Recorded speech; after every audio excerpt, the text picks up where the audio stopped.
the accomplishments of 2012. Then witness brilliant performances from two of their brightest stars in a shutout win. Tonight, 21-game winner Gio Gonzalez brings his big smile and devastating curve to the mound. And the Marlins may not know what hit them.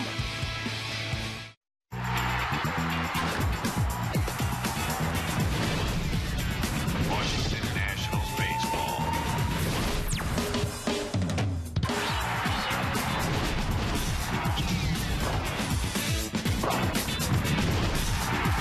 Washington Nationals baseball. Well, after all that fun on Monday, we've had to wait 2 more full days for an encore. It's a little chillier. We have come north. That is the bottom line tonight. It is chilly at the ballpark, but Harper's got lots of fans to keep things warmed up. It's the Nats and the Marlins in Game 2. Bob and FP, for those of you who were here Monday, probably a day you'll not soon forget. Hopefully some more unforgettable times to come. Tough night to play, but Monday, it's worth another look back because all the usual guys who love the big stage kind of stepped up. Yeah, they stepped up in a big-time game. We used the word scripted, and it was fantastic. The big-time guys showed up. It was Ryan Zimmerman at third base making some great plays. There was leather flashed all over the place. Steven Strasburg had a great tempo, kept his defense in the game behind him. And how about Bryce Harper?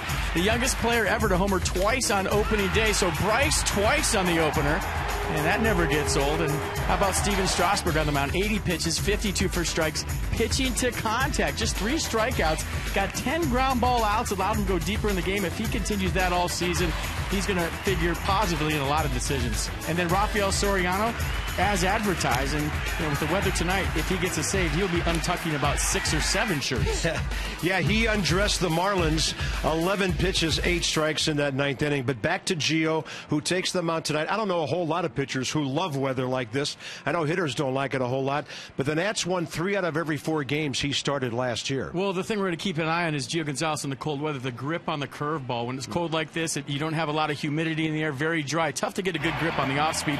He'll be throwing a lot of fastballs, I think, and a lot of change-ups tonight. What a season. 21 wins, some all-star action for the 2nd consecutive year, and he won all those games and didn't quite make it to 200 innings. He and Strasburg, what are these guys capable of in the 1 and 2 spots?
Brought to you by Navy Federal Credit Union. 4 million members, 4 million stories. Navy Federal Credit Union. And by Honda. Get a great deal during the really big spring event now at your Honda dealer. Is it really spring? Doesn't feel like it. In fact, about a year ago, the Nats are at Wrigley Field. Felt a lot like this. Low 50s, lots of breeze from the north, and a brisk night at the ballpark. Clear skies, 50 degrees, but the killer is that northwesterly wind coming in at 20 miles an hour.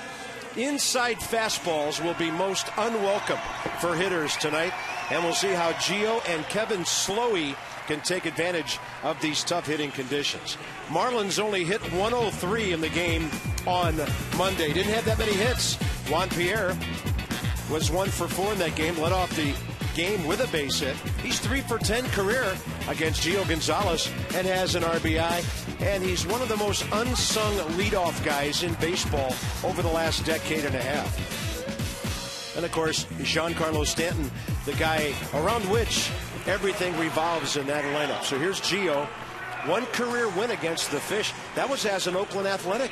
He gave up 1 hit to start the game and then shut them down for 8 innings back in 2011. Well, he's coming off a season where he was an all-star for the second time, led Major League Baseball with 21 wins in his first National League season, finished 3rd in the Cy Young voting, became the first D.C. lefty to win 20 games since 1933, struck out 207 to become the first D.C. pitcher to do that since Walter Johnson did it when he struck out 200. So other than that, Gio Gonzalez coming off a real rough year.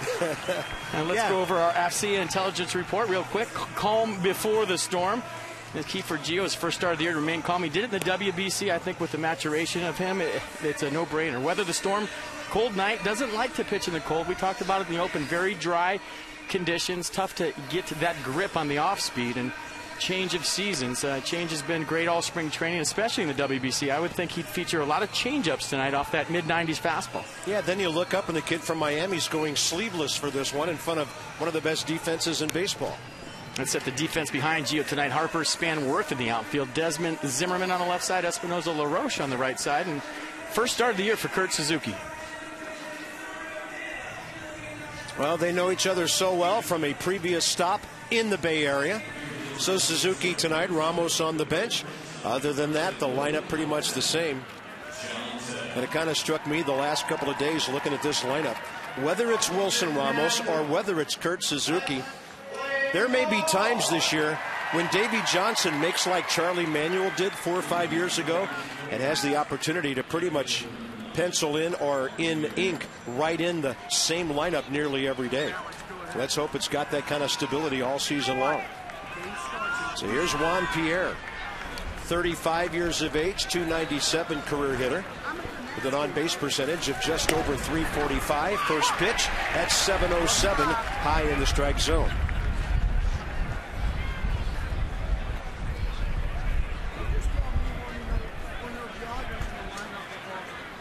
Target away on 0-1, and Pierre fights it off, flips it out of play. We talked the maturation process of Steven Strasburg on opening day and how he's learned to let his defense work behind him. He doesn't have to do it all himself. And we just mentioned Gio Gonzalez, very excitable guy in big games. But you would think with all the big games that he's pitched, Game 5 last year, the WBC, a couple playoff starts, but that's not going to be a factor anymore. Experience on the mound right now for the Nats.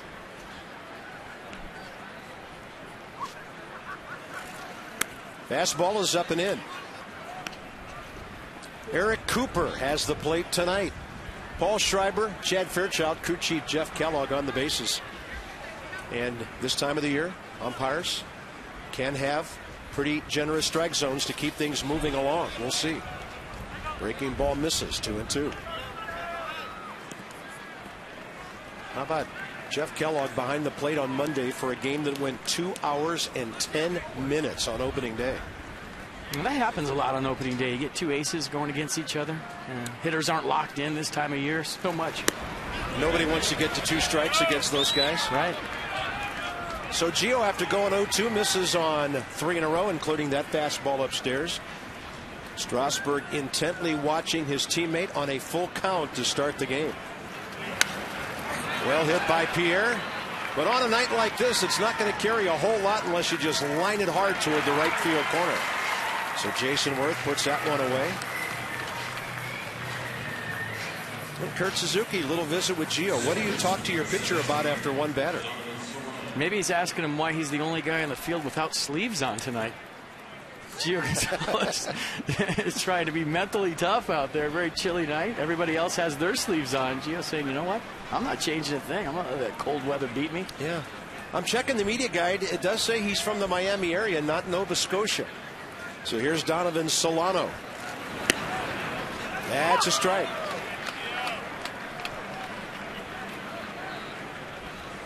Donovan 0 for 2 with a walk on Monday.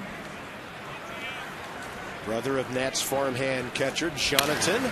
And a two-hopper. Desmond charges to get that second hop. And a very quick out. 2 down here in the first. This is after the pitch on the Juan Pierre flyout. And maybe that was why Kurt Suzuki's coming to the mound. He's got a headache, had a dizzy spell, or what's going on with Gio Gonzalez, but we'll keep an eye on it.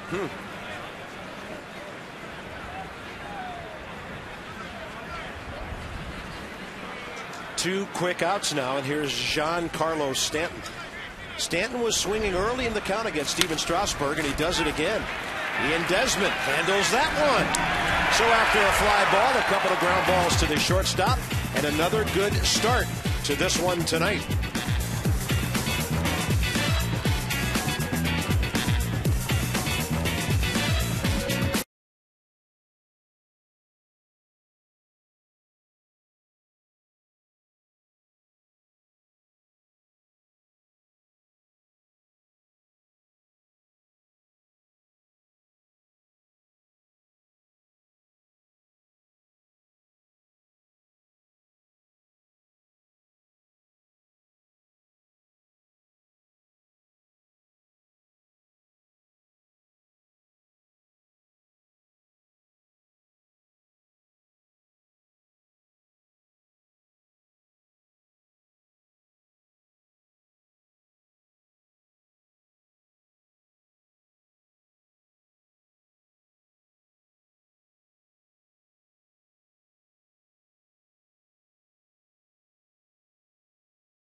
Bryce Harper did.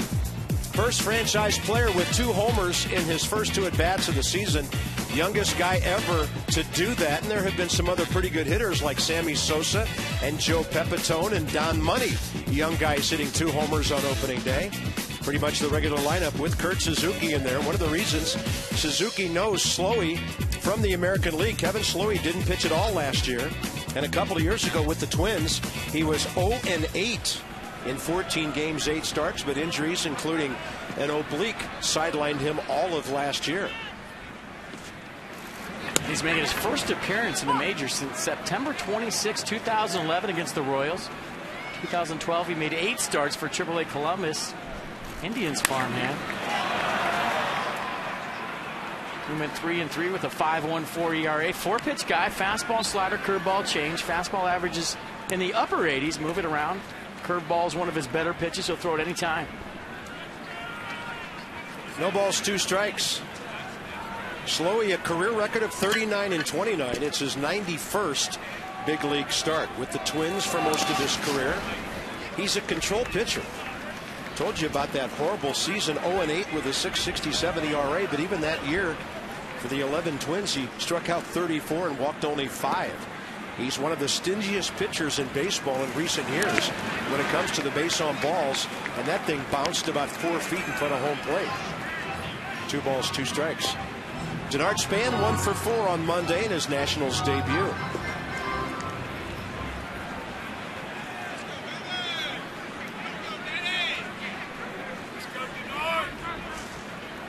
Time requested and given.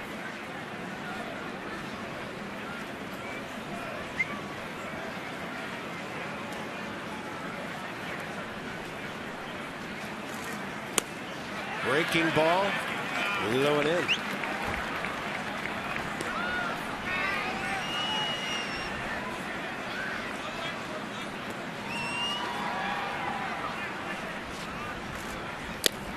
And he walks Denard Span after getting ahead. How about that? Maybe Slowey doesn't like the feel of things tonight. We'll see how long it takes him. Yeah, lead-off walk for Denard Span. And one thing you want to do if you're a pitcher tonight is keep your defense off the field. Let's set the Marlins defense. Pierre Ruggiano standing in the outfield. Echeverria Polanco on the left side. Solano Kochman on the right side. And Miguel Olivo doing the catching. I mean, on a cold night like this, Gio Gonzalez did a great job of keeping his team off the field. The worst thing in the world is being a defender and sitting out there with the cold breeze blowing. You see a little jet engine right there, keep you warm. Danny Espinosa, Ian Desmond, Adam LaRoche huddling around that thing. You want to keep your hands warm. You want to keep your bat warm. I think a little known fact, too, is you want to keep your glove warm. That leather gets cold, Carp. It has trouble closing. A lot of times it'll act like a frying pan out there on cold nights. So keep everything warm. Go up there and trick yourself thinking into 75 and sunny like it is up here in the booth. Jason Worth, career 1 plate appearance, but no at bat against Slowey. He had a sacrifice fly on him years ago. Worth and Suzuki, the only 2 Nationals who've ever faced Kevin Slowey, who goes 6'2", 200. And the Nats might have a running situation here. Didn't steal any bases on Monday. A lot of hitting room, about 80 feet of it on the right side, as Casey Kochman holds Denard Span. Worth takes a shot at a big fly, and he goes 0-2. Slowey out of Pittsburgh as far as high school, but he was born in Texas. Pitched at the Rock Hill, South Carolina Winthrop University. Baseball factory. 0-2. Worth waited for that off-speed pitch. Ball flirting with the seats on the right side, and he'll stay alive.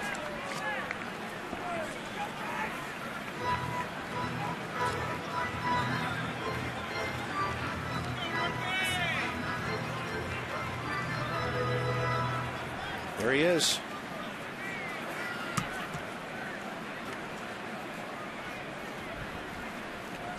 Target away.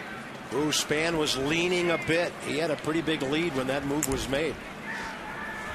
And trying to get a good jump. There's been nothing slow about Slowey yet. 1.0 to the plate on a few pitches in the sequence. So varying his delivery time to the plate. Trying to disrupt the rhythm of Denard Span at first base. He's running, and Worth will hit it in the air right center. Denard finds the ball, sprinting back to first on the catch by Giancarlo Stanton. Yeah, the wind blowing from left field across to right field tonight. A lot of times you're going to see a ball starting left, go to center, start to center, go to right. That was the case right there, and here he comes. Bryce Harper, 2 for 4. Yeah, he did make a couple of outs, but that's okay. He did all the damage Strasburg and the Nats bullpen needed in his first 2 ABs. Pretty eventful off day for Bryce Harper yesterday. He only went to the White House, special viewing of the movie 42, and he met the president. President met him. Out to right center. Denard Span stops at second base. That was funny. Great swing by Harper, batting .600 now, and he's on the attack against these Marlin pitchers. Yeah, the president asked him, you hit 2 home runs, and you think you can come to the White House? There's the swing, locked in. Bryce Harper seeing beach balls at the plate right now, and there goes the no-hitter. On his legs, getting it out front. A line drive to right center field. Wow. When you're hot, you're hot. You're hitting it so hard that your speedy leadoff hitter can't go first to third on a base hit. It's just hard to remember a young hitter that aggressive who attacks the ball and does it without striking out 190 times like some rookies do. Not a rookie anymore. Here's Zimmerman.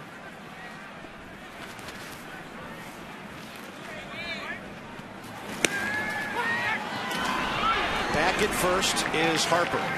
Got 2 really fast, aggressive base runners out there. Not a bad throw by Miguel Oliva, who, by the way, has a 34% career caught stealing percentage. That might have been a little closer if he had a pitch to handle. The pitch on the inner half to Ryan Zimmerman. Allowed Bryce Harper just an extra click to get back on time. Ryan 0 for 3 on Monday. Had a chance to chat with him a little bit after the game, and he said, watching Bryce Harper is a lot of fun. I just hope he leaves me some RBIs out there now and then. And he's done that right here. Well, if he keeps doing what he's doing, we'll pitch around him, and Ryan Zimmerman is going to have ample chances to drive in tons of runs. That's what you want out of a lineup. Guys picking each other up, guys protecting each other. Ryan 0-2 though. Corks that one hard to right. It'll back up Stanton just a bit. And that ball took off on Giancarlo right at the end. 2 outs.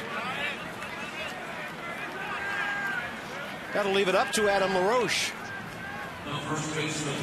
Brought to you, Inside the Numbers Are, by Jeep, the unique brand of freedom you'll only find in the full line of Jeep vehicles. Visit Jeep.com. So home run leaders from left-handed batters in this league. We'll say hi to Jay Bruce this weekend in Cincinnati. And by the way, some of the Nats pitchers might have noticed the news today or yesterday that Ryan Ludwig, with a bad shoulder, is going to be out for a couple months. And Cincinnati may be making a deal for an outfielder here shortly. The shift is on for LaRoche, at least on the right side. Adeiny Echevarria, plays shortstop right up the middle. Adam drives that ball to left, backing up Juan Pierre. In the first inning, you have to say one thing about the Nats. They had some good swings at Kevin Slowey. No score.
He went out to the mound. He had a little something going on with his head. This is Gio walking off after his 1-2-3 first inning. He went into the dugout, kept grabbing both temples. So we'll keep an eye on Gio. It looks like he might have a little headache working with the weather tonight. It could be a brain freeze. Let's hope he's okay. Polanco, Ruggiano, and Olivo. You ever get that? Drink a Slurpee too fast? It's the worst. Well, you said brain freeze, and you said you ever had. I get about 5 or 6 of those per telecast. You and me both. By the way, outside. You're on a roll. You're on a roll here early tonight.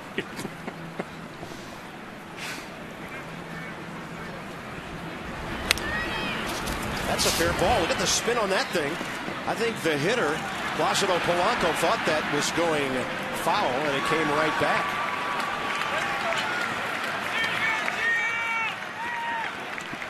So he has been tagged out by Gio Gonzalez here. And for Gio, 3 consecutive ground balls. Don't stand in the batter's box if a ball's going down the dirt and it's anywhere near that chalk line. Not that Polanco did, but those things will fool you. And here's Justin Ruggiano, who's been battling a bad back. But against a left-handed pitcher, the Marlins get his power into the lineup here tonight. He did some damage last year. 91 games, 13 homers, 36 RBIs for a then 30-year-old nearly career minor leaguer. He had 23 doubles. He's a big power guy, 6'2", 205. Came from Houston in a trade May 26th of last year as the Marlins sent a young catcher, Jabduan Morales, to the Houston Astros. This guy will take some big swings. When he makes contact, he can hit it a long way. 1 for 5 against Gio Gonzalez last year. Yeah, Danny Espinosa blowing into his glove right now, trying to keep it warm. That looks like a brand new glove Danny's sporting out there. Maybe trying to keep his face warm too. Yeah. Although I would say he probably has the warmest face on defense of all. Yeah, those beards that were looking uncomfortable in Florida looking pretty good tonight. Built-in face warmers. 1 ball and 2 strikes. Nasty breaking ball down and in. He's warm. Jason's from Central Illinois. He knows what cold weather in the spring's all about. 2 balls and 2 strikes.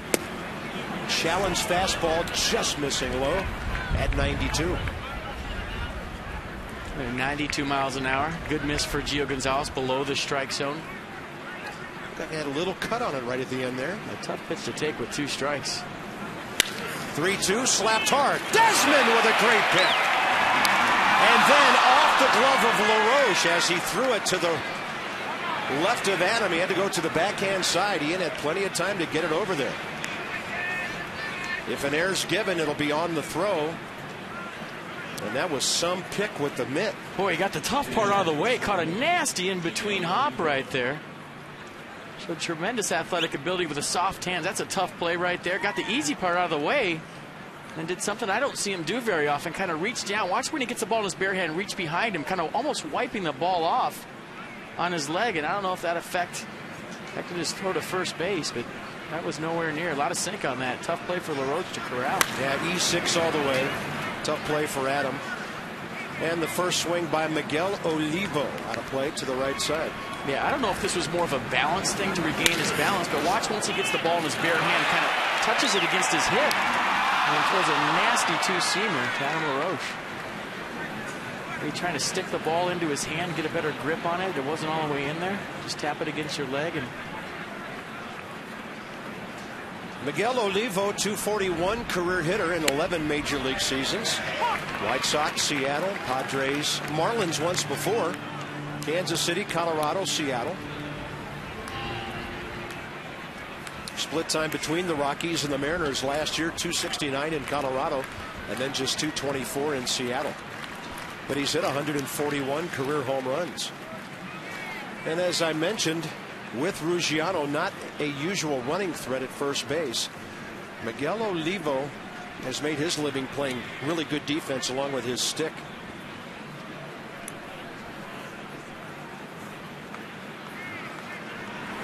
Breaking ball, that ball scorched out to right center. Denard Span had him played that way. Good scouting by the Nats, good execution by Gio Gonzalez. Second inning presented by Luna. Call for the Luna double. Get your second room of flooring free at 877-241-LUNA. Good night for hoodies here. Stocking caps, ball caps, whatever it takes. And here's Casey Kotchman. 0 for 3 for the longtime American leaguer on Monday. He has faced Gio 6 times before, and Gonzalez has him 0 for 6. If Gio's pass list last year in South Florida is any indication, the Marlins are going to have their highest rated show of the year tonight with Gio Gonzalez on the mound. You know, it's funny about the Marlins because we've talked to their broadcasters, our good friends Rich Waltz and Tommy Hutton and Dave Van Horn, their radio guy. The Marlins, even though attendance has always been an issue for them, they always have some of the highest television ratings in baseball, whether they're home or away. Well, I know why for years, because nobody went to the other ballpark. They all watched on TV. Yeah. 2 balls, no strikes. That ball fairly well hit. It's going to send Worth on his way to the scoreboard to pull it in. Jason Wirth, a long way to go. It's 375 to the middle of that board, and he covered all but about 8 feet of it.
Bryce Harper.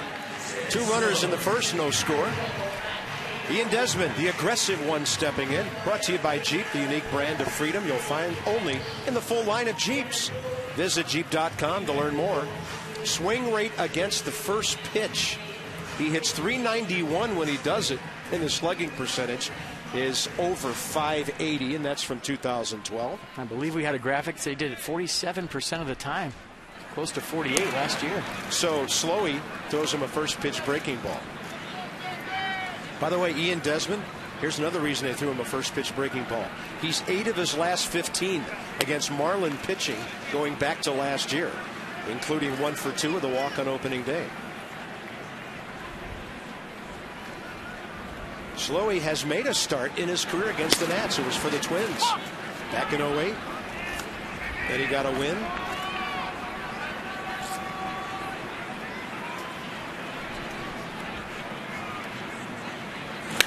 Desmond lines one to left. How about these line drives all over the place? But they're carrying to the outfielders as the Nats are swinging the bats well here. So you like what you're seeing early in this one. Catch Harper, Strasburg, Zimmerman, and the rest of the Nats all season long with a 2013 season plan. Partial, half season, full season. Nationals.com/2013. Check it out. Pick the plan that works for you. Next up is Danny Espinosa. Goes up swinging first pitch. And that ball near the barrier. Who caught it? It's Polanco. I thought a fan might grab it before Placido could get it. And a fine play by the Miami third baseman. Well, that's the win we were talking about. Blowing from left field across to right field. That kept that ball close enough for Placido Polanco to reach over and get it.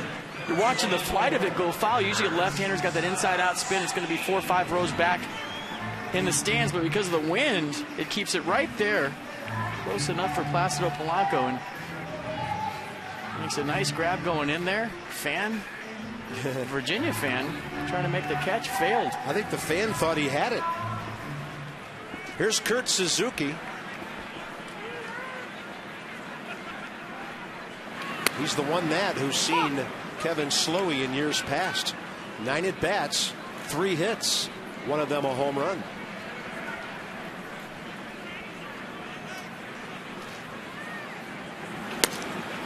Slowey just missing with that breaking ball, 78. Eric Cooper wanted to.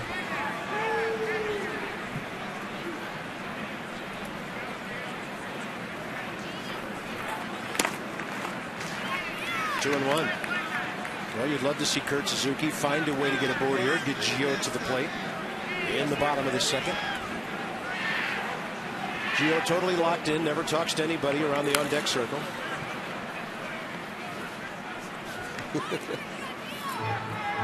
No sleeves. Love it. He's dressed a lot cooler than the owner is tonight. Mark Lerner probably asked him, how come you're not wearing sleeves? He said, it's like this in South Florida every day. Yeah. Target is in. Oh, and Suzuki goes down. Did he get hit? I thought I heard him get hit. There was definitely a sound as it went by him, but I haven't seen Eric Cooper send him to first base yet. Now he will. So Kurt hopefully okay. That will get Gio up here. The target was inside FP. This one got away. Yeah, two-seam fastball runner. I'm trying to see where that got Kurt Suzuki. Let's see right here. Look him in the chest. Let's see. This will show it. Exmo from the side. Yeah. Wow. Let's say it got him right in the curly W.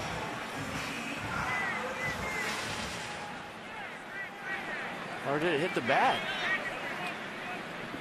I didn't hear that wood sound as when we had it live. But Kurt's okay. Gio goes up hacking and fouls it away.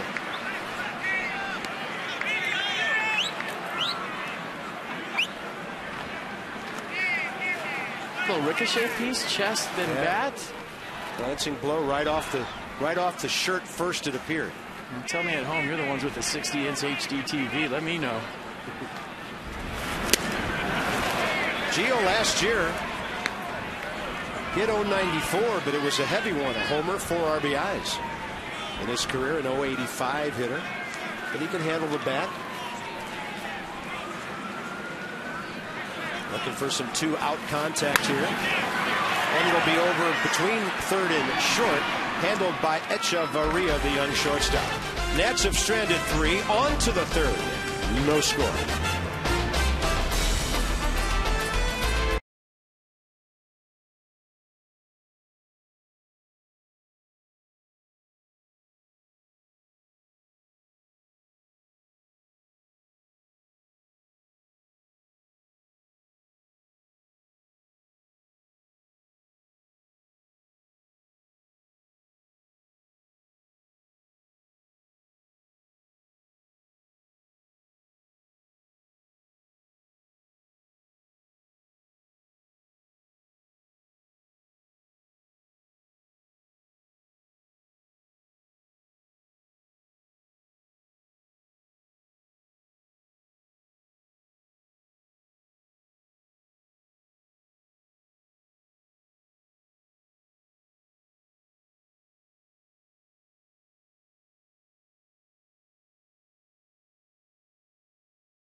Three-4-2 double play, and I'm going to show you what good teams do on defense.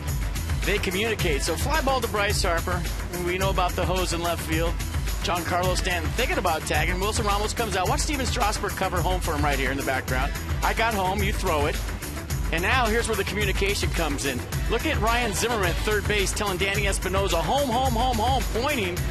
I'm sure Ian Desmond was involved in the act too, and then Danny Espinosa, before he received the ball from Adam LaRoche, knew he was going home on the play because of good communication between two infielders on a little first and third pickle piece, and it was a nice way to show how good teams communicate. He knew where he was going with the baseball before he got it. He stepped right into it, made a great strong throw to home plate. And don't forget to give Wilson Ramos a little credit on the backside with the biggest man in all of baseball bearing down on him at home plate. Little did we know that was the last of 80 pitches Steven Strasburg would throw in that game. 7-2-3-4-2, and that is Bob Carpenter's penthouse suite. You can find him there. I had that written as 876-5309. This is brought to you by Jeep and the unique brand of freedom you'll only find in the full line of Jeeps. Visit Jeep.com to learn more. And here's Gio's breakdown. 72% fastballs last year. Those 21% curveballs were pretty devastating. Well, everything's off the 95. I mean, if he can locate it like that. 89 tonight, been in the low 90s. Keep it down in the zone. You have to respect the good fastball from Gio. It sets up everything else. Adeiny Hechavarria, 23-year-old infielder. After he defected, he signed a 4-year, $7 million deal with Toronto that 3 years ago that goes through this season. And it came with 6 other players from Toronto for Emilio Bonifacio, John Buck, Mark Burley, Josh Johnson, Jose Reyes, and Cash. Cash is good.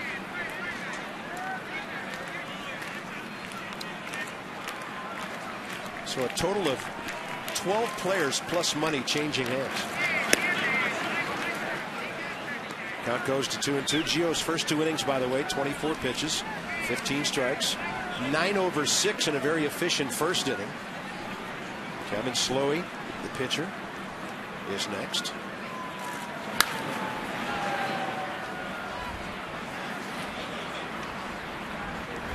We are so excited to announce our new over-the-air partner this year, WUSA 9. Watch 20 games over the air and the broadcast schedule available right now at WUSA9.com. As they say at WUSA 9, game on. Good to have you guys with us for some of our weekend games this year. We couldn't be happier. Hechavarria, Slowey, and Pierre here, top of the 3rd.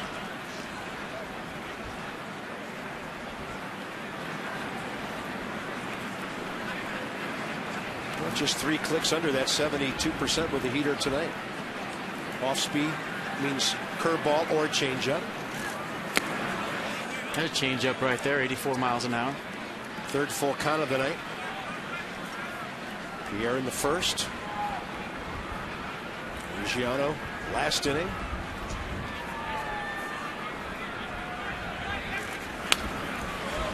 Last year, Gio walked 76 but struck out 207 in his 199 1/3 innings.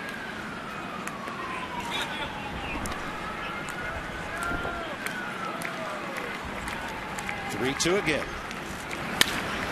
Right to Danny Espinosa. Down to Anita. Cradle that thing. And Gio, only 1 base runner so far on the wide throw by Ian Desmond last inning. So here comes Kevin Slowey at Nationals Park. Considering the conditions, good crowd on hand. Hats off to these hardy Nats fans. 50 degrees at game time, but the wind chill has this thing down probably at least 10 degrees below that. Slowey, career as a hitter, 0 for 14.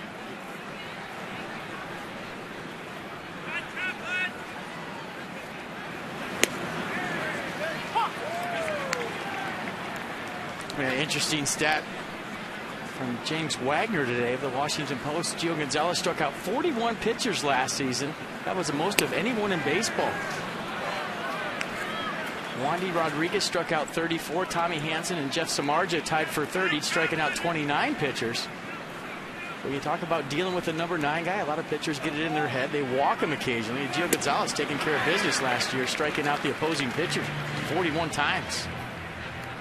Thanks, James Wagner. Because I would have not known that. Pardon me on the stat on his hitting. 2 for 13. Slowey, career.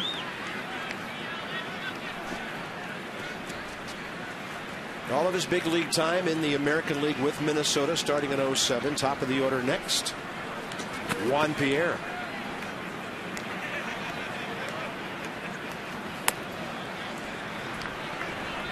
Another full count.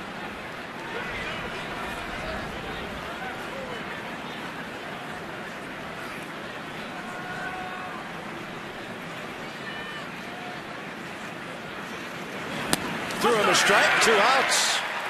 Gio's first K of the season.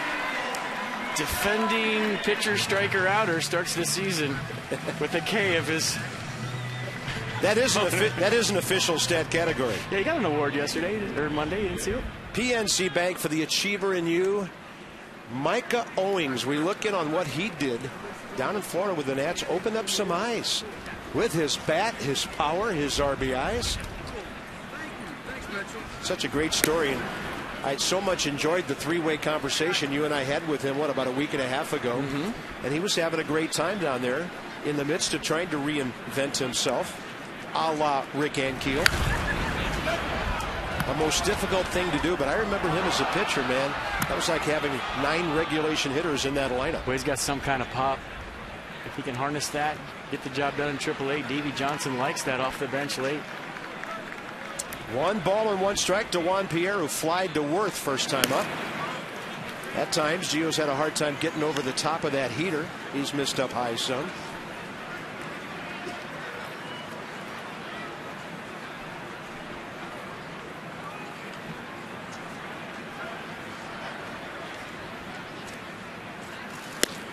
Ooh, that's close to the corner.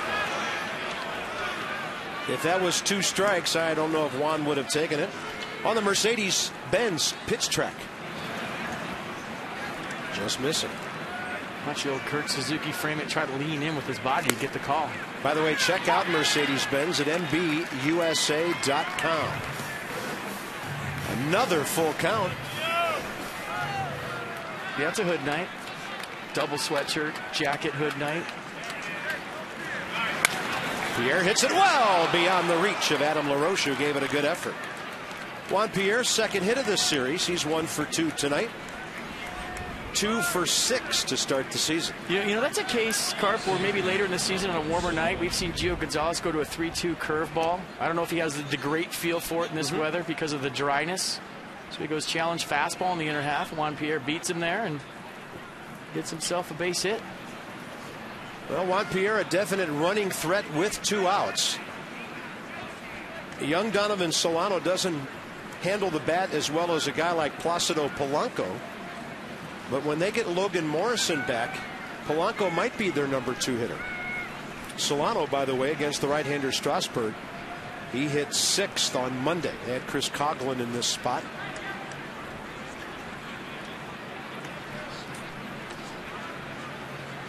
If you put a couple guys together like Pierre and Polanco, and Mike Redmond's team could generate some 2-out runnage on occasion. Get him on, get him over, and then Polanco could drive him in. In this case, it's young Donovan Solano, who had a right field idea with that swing. Gio Gonzalez has been sitting between 88 and 90 miles an hour tonight. He's hit 92, 93 a couple times in 2 strike counts with the reach back fastball. Number 1 active, top 30 all time, Juan Pierre, 9 steals short of 600. Gio with a little flat-footed step-off move there. First base umpire Paul Schreiber, Adam LaRoche, Juan Pierre.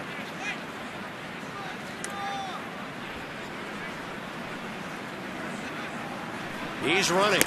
Breaking ball outside. Great throw. Suzuki nails him. On a pitch that was not a fastball, FP, you will seldom see a better throw than this. Veteran guy trying to pick off speed, but Kurt Suzuki says, no way, great throw.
Mets have the top of their order coming up.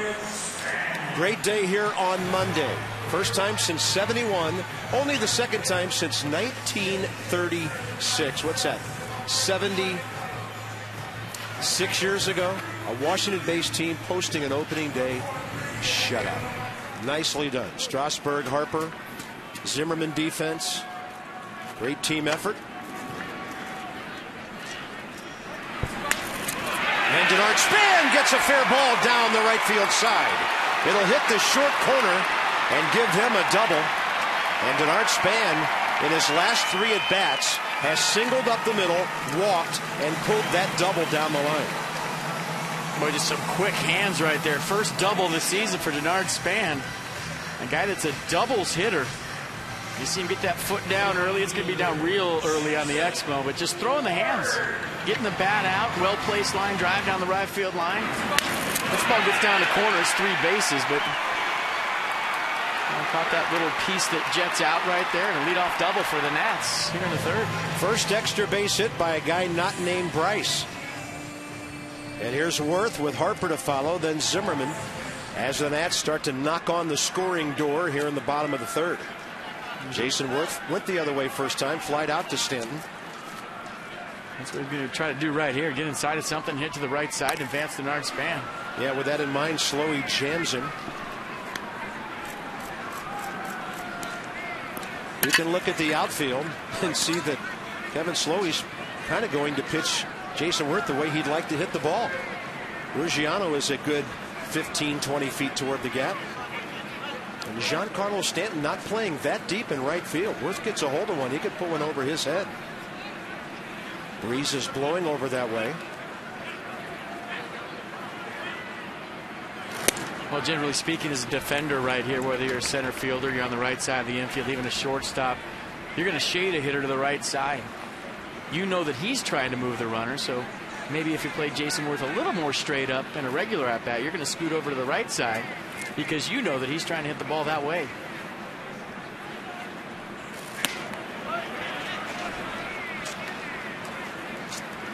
Two balls and 1 strike.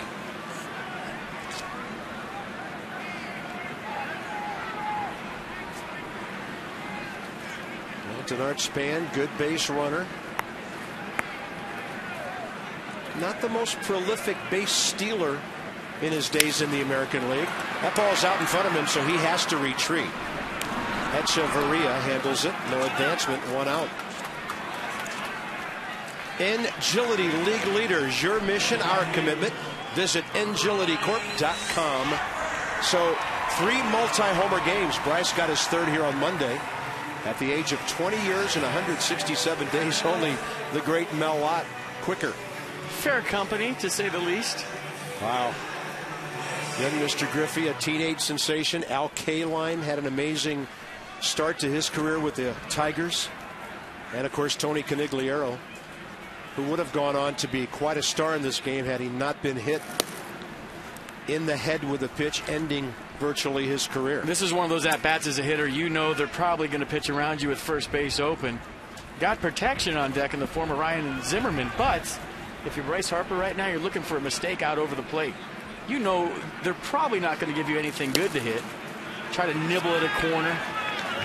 Maybe get you to be over-aggressive. Yep. Bryce seeing the ball big, that's not going to happen. But right here, hey, you're looking for something, looking for a mistake, basically, because you know what they're trying to do to you.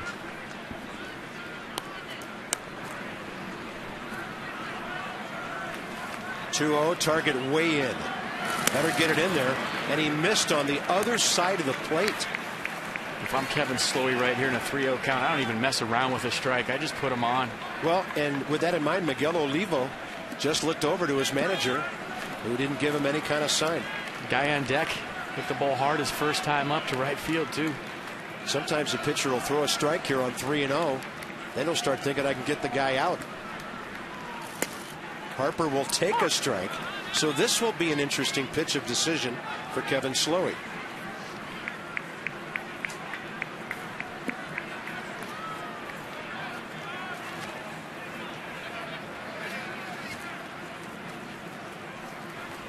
Target in again. Bryce offered.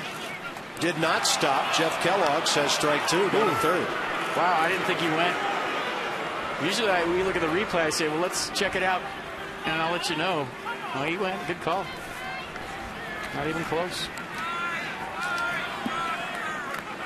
3-2 now. What will Slowey throw him with a runner at second, one out, and first base open?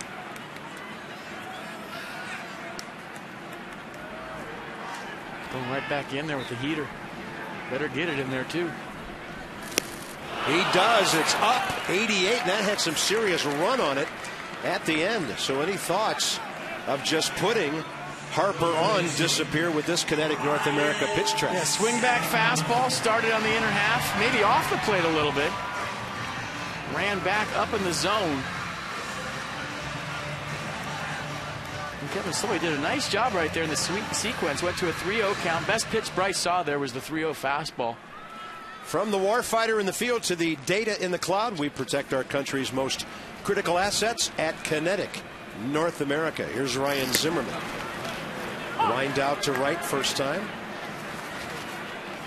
Ryan had a great RBI season last year.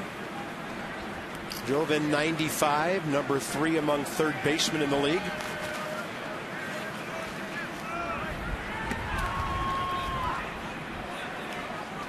Target in. He did hold. Counts even 1-1. Blowing on those hands, try to keep them warm.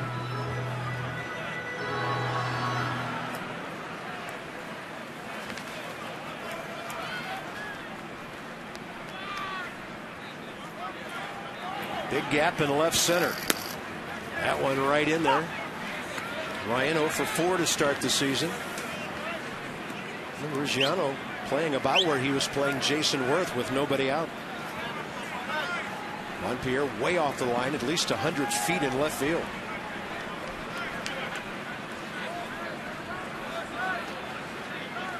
Target inside edge. Zimmerman right up the middle, and Slowey able to stab it. And he has pitched 3 scoreless innings on a cold night in D.C.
One.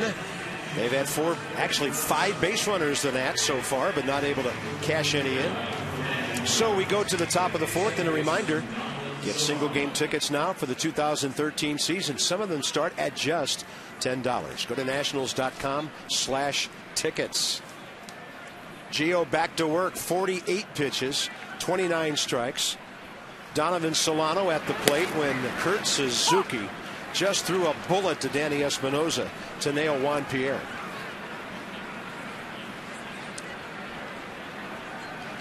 Donovan, 25 years of age, hit .295 for the Marlins. He was a nice midseason find for them on the infield.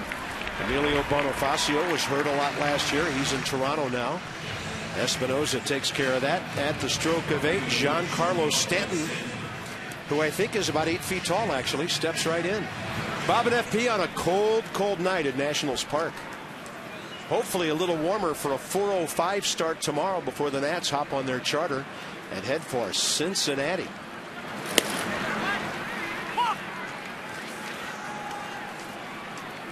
Jordan Zimmermann, Wade LeBlanc tomorrow.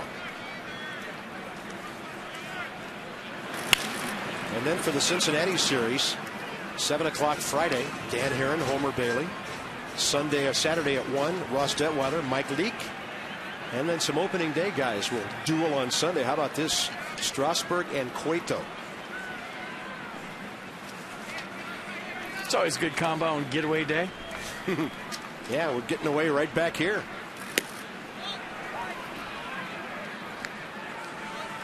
Interleague in April. White Sox will be here next week, followed by the Braves.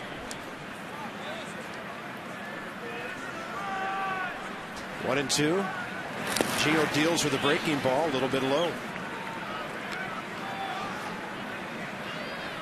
Anything to keep that left hand warm. Placido Polanco on deck. 2-2 to the big man Stanton. Way out there with a breaker. Giancarlo had a double in his third at bat Monday, and then he was on the final end of that outfield infield double play. 3-2. What do you throw this big man here? Gio goes with the hook and strikes him out.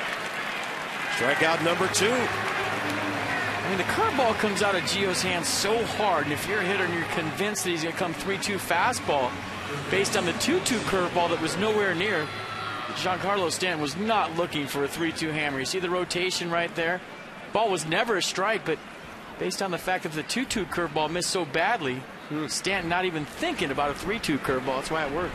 Switch to 100% fiber optic Verizon Fios. Supercharge your internet speeds. Verizon sponsors our Exmo. There's Polanco, who hit a little dribbler about 20 feet up the first base line first time. I mean, give Kurt Suzuki some credit right there on that 3-2 pitch. As a hitter, Carp, you're up there, and if a guy misses so bad with that pitch, an off-speed pitch especially, you just tell yourself, get in the box. Well, he's not going to throw that again. And he did, and it worked. Yeah.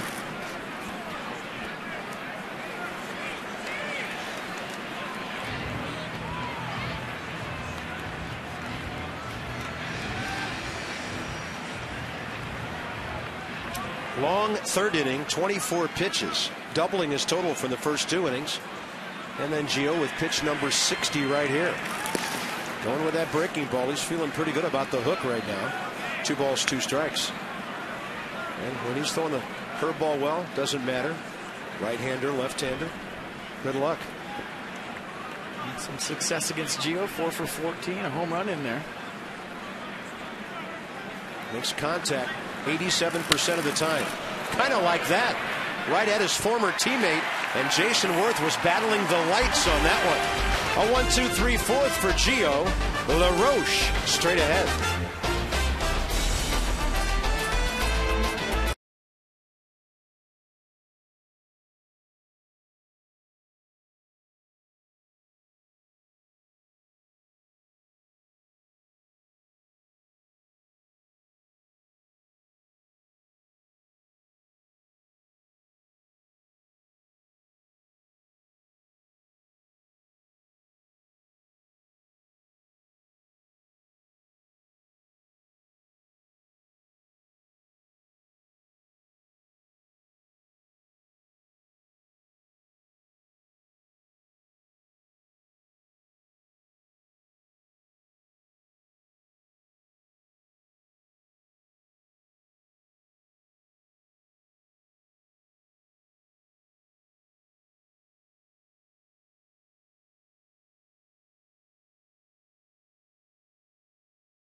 His race right past the sign, and William Howard Taft out to a big lead. But where's George? I ask you, where's George? I don't know, but I imagine Taft's going to stop for some food here any minute, but he runs into George. There's George.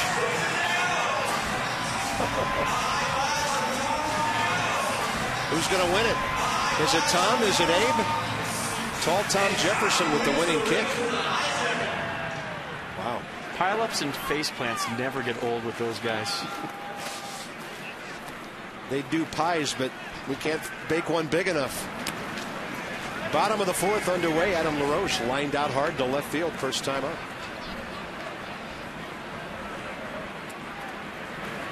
Adam still hunting his first base hit. You know, he's had some good at-bats in the first two games.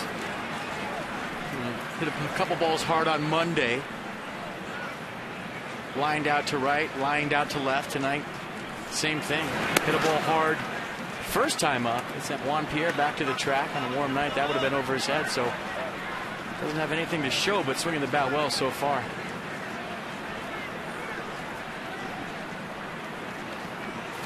Adam LaRoche hits this ball hard. Giancarlo Stanton right there to grab it. Two line outs by LaRoche. One left, one right. Yeah, those are okay in spring training. You want to be locked in, swinging the bat well, coming into the season. But once the bell rings opening day, you want your knocks. And Adam LaRoche has had about 4 or 5 good at-bats in the first two games with nothing to show. This time getting one out front, another line drive out for LaRoche. Run down there right now and ask him. He wants one off the fist somewhere for a knock. Here's Ian Desmond. Hit the ball hard himself. First time and lined out to left. This one popped out of play.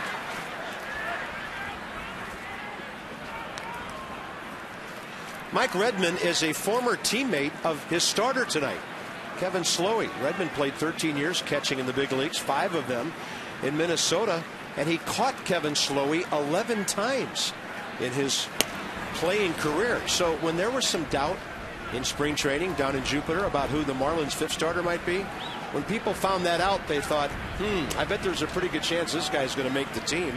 And he's healthy again, knows how to pitch.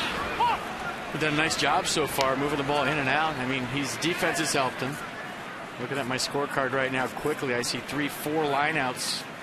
Might have missed one for the Nats. So they've hit the ball in the screws, but Slowey's done a nice job of using that two-seam fastball, working it in, working it out, mixing the curveball in there like that. Started this inning, 43 pitches, 28 strikes. And he has a winning career record, as mentioned earlier, 39 and 29 in 100 games, 90 starts, all with Minnesota.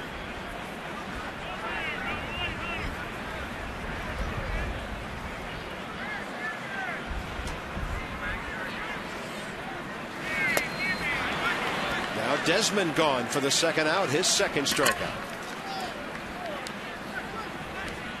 Facing a guy like Slowey, maybe you pick one side of the plate and go with it, because that two-seam fastball, he's done a nice job of backdooring it to right. He's started off the plate, running it back. Front-dooring it to left. He's started on their hip and running it back. And then right when you think he's coming in, he throws a little slider curveball on the outer half of the plate. So as a hitter, maybe you just pick one side and go with it, no matter what the pitch is. If it's in, and that's the side you pick, your eyes light up, or if it's out, same thing. Danny Espinosa swung at the first pitch, first time up, and Polanco reached into the seats to grab his foul ball. Danny took a strike. Now a breaking ball, foul tipped, and quickly 0-2. It always becomes dangerous sitting on pitches with kitchen sink guys that throw any pitch in any count. Guys that'll throw the rosin bag too. You got to sit in a location versus a pitch, because you have the tendency to guess wrong. Well, I think you can see where Miguel Oliva wanted that pitch. He got it way up out of the zone. Danny Espinosa 0 for 4 in the year. He's made contact all 4 times. That's pretty good contact out to center. Ruggiano on his way back, and he catches it about 390 feet away. Another hard out. In a couple of months, that's probably checking up on the fake grass at the batter's eye.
Game summary. It's all about the pitching. Gio 61 pitches, 37 strikes, 56 over 36 for the efficient Kevin Slowey. Yeah, how about Juan Pierre? The only hit so far for the Marlins. Did the same thing yesterday against Steven Strasburg. Leadoff single. Strasburg was perfect after that for a long time, but Gio Gonzalez tonight did a nice job of getting a little help from his friends. Kurt Suzuki right there with a perfect throw right on the money to get Juan Pierre, who singled. And then a 3-2 curveball in the dirt by Gio to get Giancarlo Stanton. Nice block by Kurt Suzuki as well. Well, you look at a play like that, there is so much Wilson Ramos can learn from Kurt Suzuki. And I'm sure Kurt will be very accommodating in that department as they share playing time. And one of them eventually plays more than the other. But, man, there's a lot you can soak up from a guy like this who's been there, done it. And as long as they go every other game, once one guy gets 3 or 4 games, it might get a little bit quiet. Not speaking like they were in April, huh? Here's Ruggiano, who hit that hot shot picked by Desmond beautifully with the glove, but then Ian off target with the throw for a 1-out error in the second. It did not hurt. Gio pitched around it, and the count's 2-1. Fastball missing low. Hey, how about those Mets winning again 4-0 over the Padres? And Justin Upton's hit a home run, his second. The Braves lead the Phillies in the bottom of the third. That's a fair ball for Ruggiano into the corner. Long run for Jason Worth. Leadoff double for the Marlins here in the 5th. Oh, they had him picked off. But Danny Espinosa, as he should have, came up throwing toward third as Ruggiano made a big round to the bag. Yeah, when the decision had to be made for Danny Espinosa, Ruggiano was going to third base. Adam LaRoche right behind, trailing Danny Espinosa. And watch LaRoche. He's going to hustle over and be the trailer to Espinosa. And he's also going to be his eyes. You see him take a peek right there? Last thing Espinosa heard, just like that highlight we showed in the first and third, last thing he heard was 3-3-3-3. Yeah. That's where he should have thrown. So here's Olivo, lined out hard to center his first time.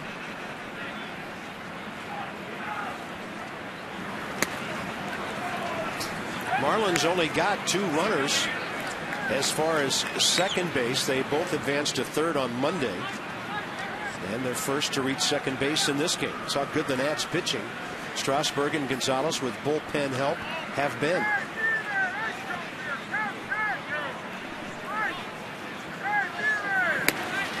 Fastball away, 2-0. Well, I think the only reason Mike Redmond doesn't bunt right here in a 0-0 game in the 5th is because he has a lefty and Casey Kochman on deck. Yeah, bunt him over for a lefty. Gio Gonzalez a lefty. Then you'd have your 8 and 9 hitters coming up. Yeah, so he's letting them swing away. That looked off speed. A 2-0 changeup missing.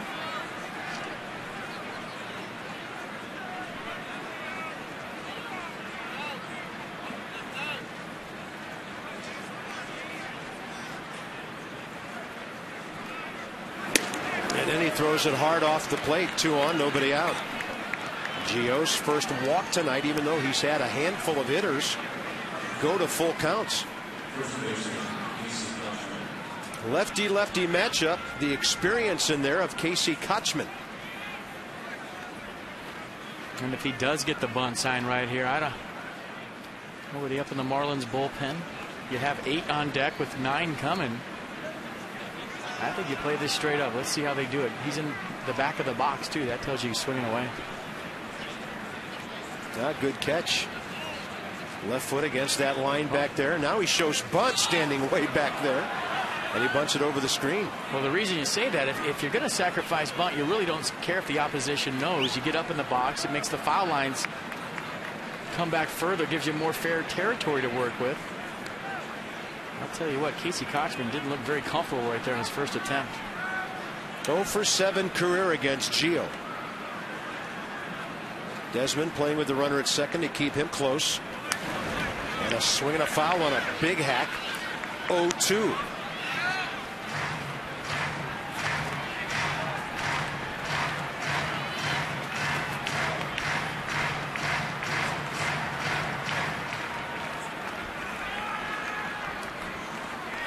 Hope Casey Kochman doesn't get around late on a fastball.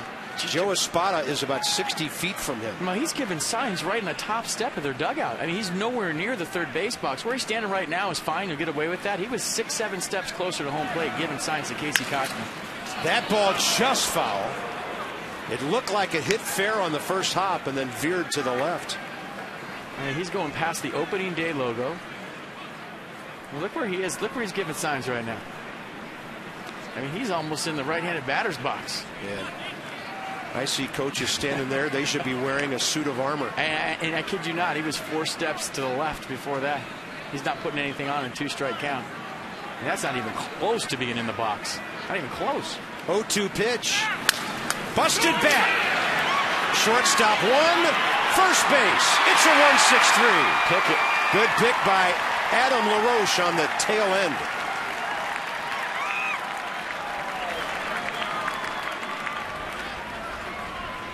That at-bat was all the first pitch to Casey Kotchman. He gets the bunt down. All of a sudden, you got second and third, nobody out. He doesn't get the bunt down. It's a tough left-on-left matchup for him.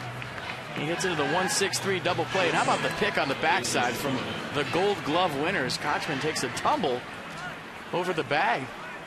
I don't know if he blew out right there with his hamstring or not. Ooh, he's grabbing his upper hamstring right there. It is definitely hamstring pulling weather, and you never want to see that with anybody. Let's hope he's okay. Danny Echeverria, the number 8 hitter. And then behind him, a pitcher who's had only 14 major league at-bats. Got to watch the base hit bunt right here with 2 outs. Swinging a foul tip on a 91, moving away from the hitter. Fastball. There's Slowy, struck out looking first time, 2 for 14 career.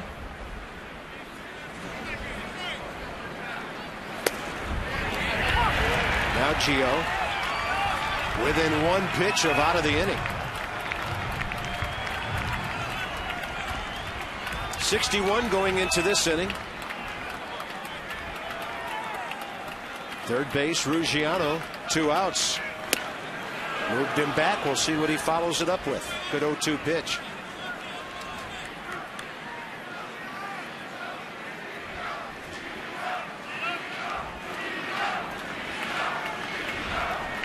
Hard to clap in this weather, so they're hollering Gio. Breaking ball to strike him out. 2 on, nobody out. Gio Gonzalez closes the door on the Marlins. Scoreless game remains. Top 5.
Staying warm close to the heater, and that includes Wilson Ramos.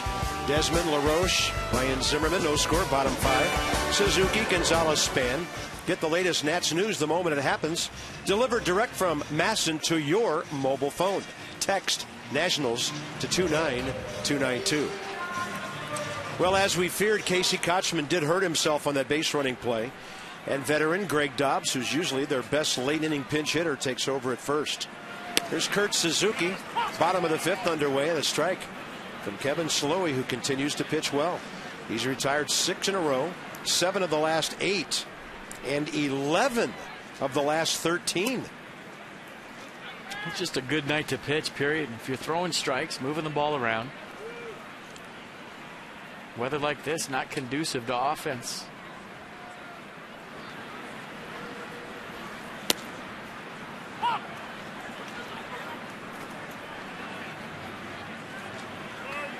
Kurt Suzuki hit by a pitch first time. On a fastball up and in, 1-2 here. It was a 2-2 count that time. They'll go Powder River with him, and boy, that looks faster than 88. Strikeout number 3 for the Miami right-hander, Mercedes-Benz on the pitch track. Just a challenge piece, 88 miles an hour. Everything in the sequence on the outer half. Talk about moving the ball around, that one on the inner half. Here comes Gio.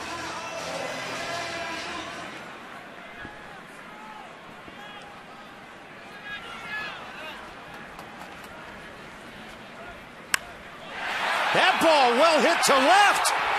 It is heading for the wall. It is his 2nd career home run. Gio Gonzalez. 1-0 Nationals. He's only 1 behind Bryce Harper.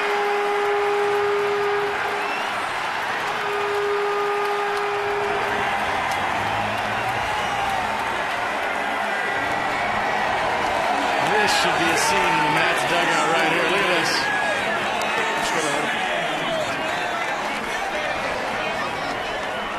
How about that? Well, I said a lot last year. We used to joke at the dugout in the shutout, tell our pitchers, you got to bat, do something about it.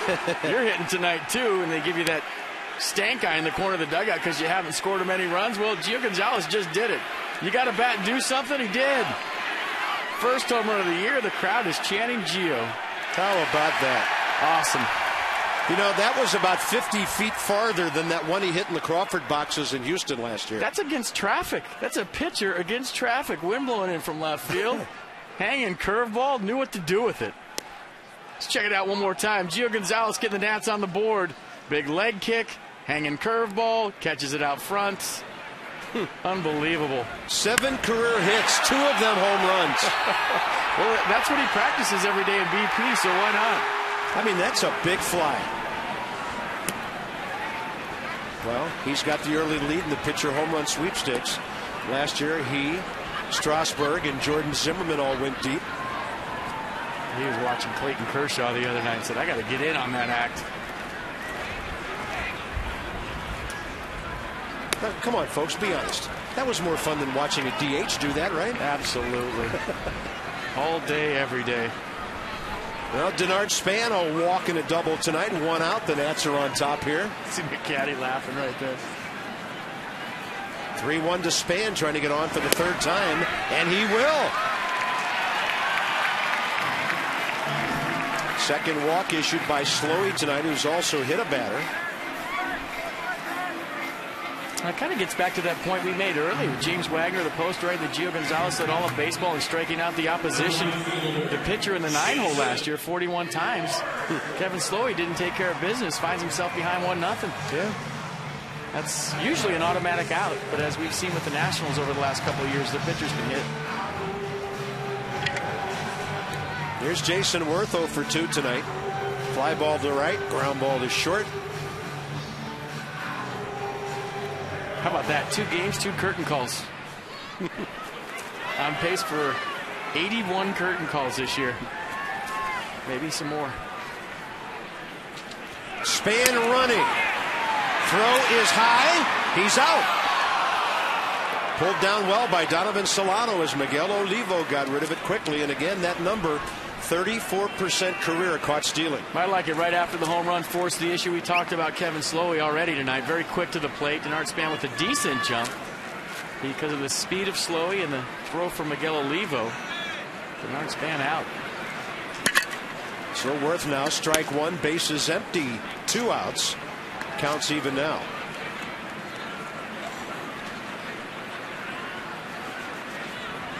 Well, Davey Johnson smelling the jugular there, going for another run after he just got presented the lead by a most unlikely event. 2-1, target away. Worth lays off. This is the last guy Kevin Slowey wants to walk right now, considering who's waiting. Slowey right at 70 pitches. A reminder, he hasn't pitched in the big leagues since 2 years ago. We'll see how his stamina holds up as he gets further into the middle of this game. You see a little head shake from Slowey right there? He knew he got away with one. 3-1 right there. Fastball up in the zone. Worth took it. That was a mistake. 3-2. And he goes hard down and away. Gets out of the inning. But the story of the bottom of the 5th, Gio Gonzalez on a breaking ball. That is big man territory out there on a night like this, and the Nats have the lead.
Stories in this one tonight. 1-0 Nats on to the 6th inning.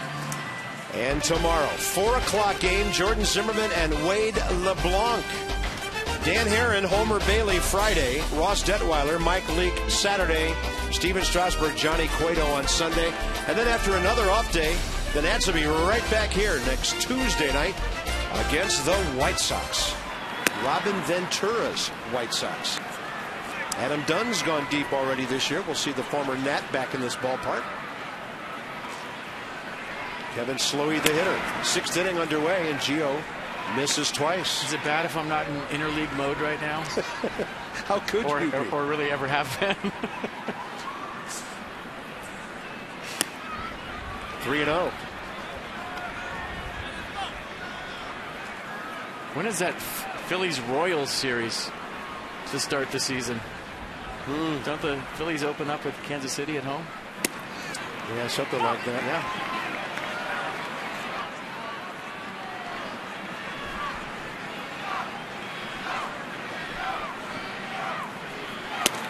Angels at Reds.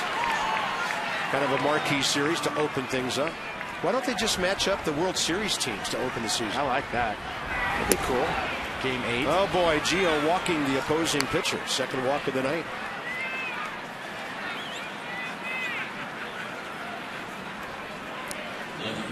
So Slowey's aboard. He'll face Juan Pierre now. Yeah, I'm sure Gio Gonzalez didn't like this.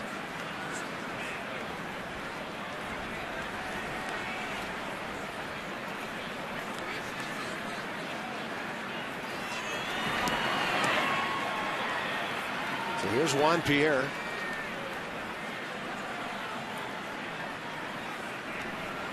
If he hits a gapper, the Nats may be able to tag out 2 guys at third base. He's liable to catch somebody. Gio trying to keep him off the bases and keep the pitcher out there maybe. We'll see. Fly ball to right, base hit to right for Juan Pierre. Little swinging bunt. Suzuki pounces. Great play. 1 out.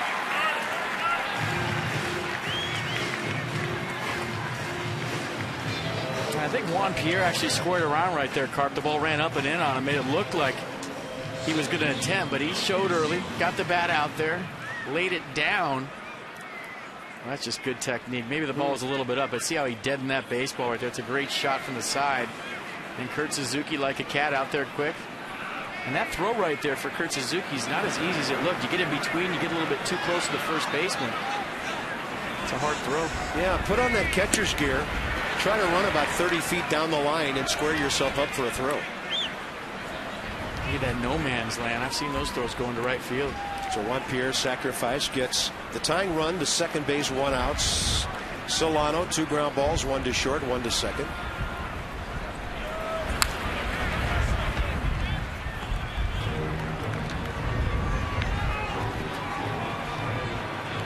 Two hits for the Marlins. Pierre back in the third, caught stealing. Leadoff double by Ruggiano in the 5th. Never made it beyond third base. Gio's walked a couple.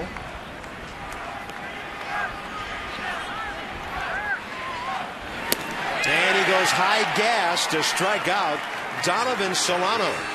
K number 4 of the night. This is where it gets rough for Gio Gonzalez. Now he's got Giancarlo Stanton, Placido Polanco on deck, but he takes care of business right here in a 3-pitch see you later to Donovan Solano. Climbs the ladder, 92 miles an hour. Not getting on top of that. Yeah. And none of those pitches that close to the strike zone.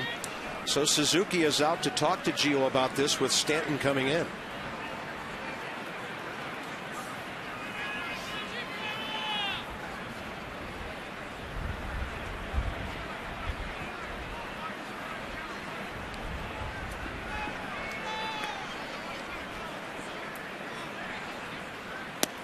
That's a good first pitch breaking ball. Stanton ground ball to short tonight. And then you recall that nasty hook on 3 and 2, on which Gonzalez struck out Giancarlo last time. There goes the bat. Look out, ladies and gentlemen.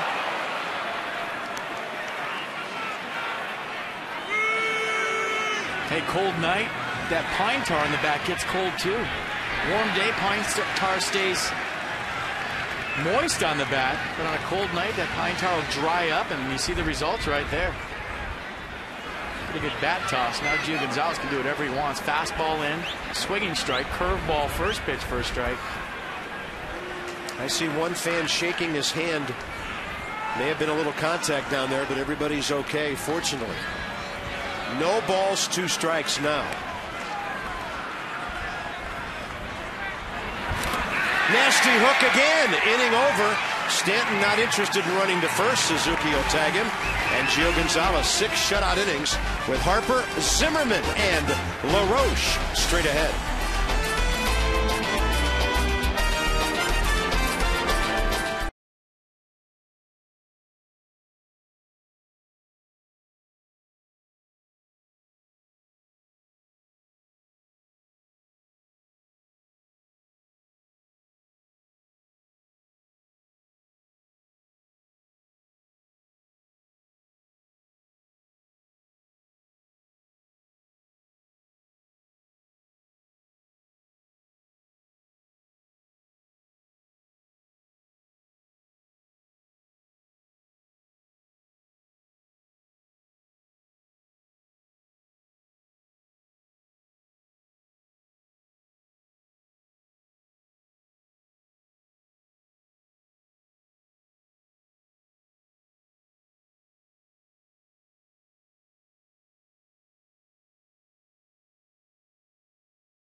chocolate you need it on this night. That's looking like the hot chocolate stuff right there. Just pour that on my head. The whipped cream or the hot chocolate? Hot chocolate. You look like Mr. Frosty with that whipped cream on top of you. Tuesday, April 9th, White Sox here. And we talked about that series next week. It'll be 2 for Tuesday. 2 for 1 hot dogs, 2 for 1 sodas. We are all over that. Internationals.com/tickets while supplies last. Some restrictions apply. Gio might be done. Ryan Matthews is warming up. Gonzalez has thrown 91 pitches. And we know how good this bullpen can be. And how would you like to face Ryan Matthews in a 92-mile-an-hour sinker? I'm anxious to see after the game what happened with Gio Gonzalez during the game with his head, because it's been the Gio show. You see the Nats box score right there. Not a lot going on except for the guy in the 9-hole with the home run. Bottom of the 6th, Bryce Harper. 1 for 2, base hit. And a strikeout after Slowey fell behind him. 3-0 with first base open back in the 3rd. A most interesting at bat. Slowey ahead here with his 73rd pitch.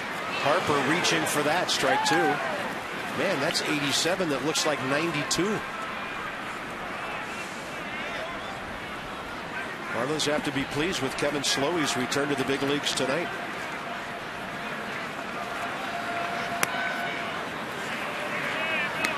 See if he goes back in there with that fastball in the inner half, try to run it back with 2 strikes. Did a couple times to Bryce Harper last time. Harper high in the air center field. Justin Ruggiano. Harper hustling all the way, heading for second base. By the time that ball was caught, almost made it to second. Yeah. So Bryce 1 for 3 tonight. Then a reminder that for some of our weekend games this year, you can watch 20 or so on WUSA 9. Broadcast schedule is available at their website, WUSA9.com. And as they say, game on at WUSA 9. It's a good saying. Yeah, you've said that many times. Game on. It's usually say that late. When one team maybe stages a comeback after being down by a couple. Usually when the Nats get a base runner late, game on.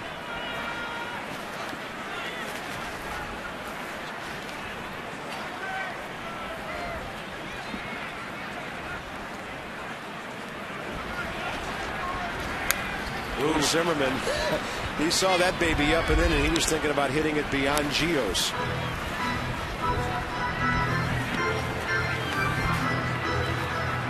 We had a little chat today around the cage about that ball he hit in Chicago last year at Wrigley Field. One of the best bolts he's ever hit in his life, right at the teeth of about a 30-mile-an-hour wind. That's right. And Alfonso Soriano came running in on and left. Yeah, I think the Nats hit 4 homers on opening day last year, and one of them left the ballpark. I mean, he hit that ball as well as you could hit it. It would maybe on the rooftop of a building across street on a normal day. Soriano went back to the track, had to turn and run back toward the infield to make the catch.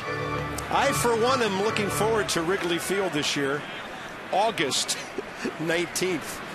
That'll be a lot better than April whatever. Zimmerman hits it extremely hard to right.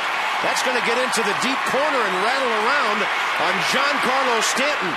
Ryan looking up. Trent Jewett says, come on over with 1 out. Ryan Zimmerman's first base hit in 2013. Boy, it just goes to show you the difference between playing on the road and playing at home. In the 5th inning, Justin Ruggiano hit a ball down in the corner, very similar to that. Jason Worth went in there, dug it out nicely, got it in the infield quick, kept Ruggiano to a leadoff double. Very different scenario right here with Giancarlo Stanton. Got too close to the baseball, chased it around. Ryan Zimmerman, a very underrated base runner, saw that and stretched it into a 1-out triple. 1 out, you go for that every single time, but 1 ball played well by Jason Worth, 1 ball played not very well by Giancarlo Stanton. You see the difference. And a very good RBI situation for Adam LaRoche. He's hit the ball hard twice tonight. Line drive to either corner outfielder. Takes that one, and Zimmerman had to dive back as Polanco snuck in behind him. And a nice piece of hitting right there, just going with it. That's what you call the bat in the strike zone for a long time, isn't it? The C-Carp, if you go in too close to that baseball and you try to play it instead of it playing you, you stay back right there and you're not as aggressive, the ball comes out. It always comes out of the corner. And I think that's something you work on as a visiting player during batting practice. You'll have a coach fungo balls into the corner. It's the first thing I used to take care of when I played left field or right field on the road, to see how the ball rattles around down the corner for that scenario right there. And in almost every ballpark, there's padding that goes down to within about 6 or 8 inches of the ground. But if it's rolling like that, it hits concrete and it can do some things. A lot of spin on that, too, in Stanton's defense. But still, you got to let that ball come to you. LaRoche high in the air, right field. And it goes hooking foul. Nearly a monster home run. A very loud strike one, as the green light was blazing on 3-0. I've never seen a guy hitting 0-0-0 that's as locked in as Adam LaRoche. I mean, every single at-bat in the first 2 games of this season, you see a hanger right there, fastball up, have been on his barrel. And this one just foul at the end. And on a cold night, Adam LaRoche still hit in the upper tank. 3 balls, 1 strike. Nats trying to double their lead here, bottom 6. Off speed, he takes the walk. Next up, Ian Desmond. Slowey's 3rd walk of the night. Ryan Webb, as you saw, getting ready in the bullpen. Ian Desmond, 0 for 2 tonight. Line drive and a strikeout.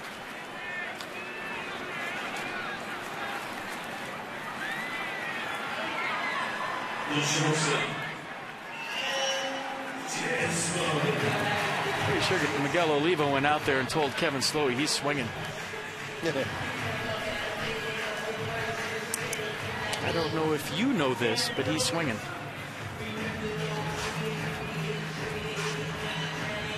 Not sure how much Slowey watched Masson when he was off all of last year. But if he did, he would know that. I'm sure they had a little pre-series meeting, pre-game meeting today where they went over just that. Marlins back up to double play depth, and here comes the manager, and it looks like Mike Redmond's about to make a switch. Well, he's going to go to a guy that's going to try to get a ground ball. Sinker ball guy right there in Webb. He's looking for a ground ball double play, so that's why he's going to his bullpen. All in all, after not pitching in the big leagues since 2011, and even at that, only 14 games, 8 starts. If this is it for Kevin Slowey, he did quite well tonight. Slowey's a ground ball guy, too. I think he's taking inventory out there, maybe stalling a little bit to give Webb a few extra pitches, but Garrett Cooper going to come out right now and break up the rock pile and tell him to make a decision. He's made the call. It'll be Ryan Webb, who pitched in 65 games for the Marlins last year. This call to the bullpen packaged by the UPS Store. We love logistics.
stay hot whether you're a dog or a fan tonight. It's cold, dog. It is the bottom of the 6th, and Nats trying to at least double their lead here.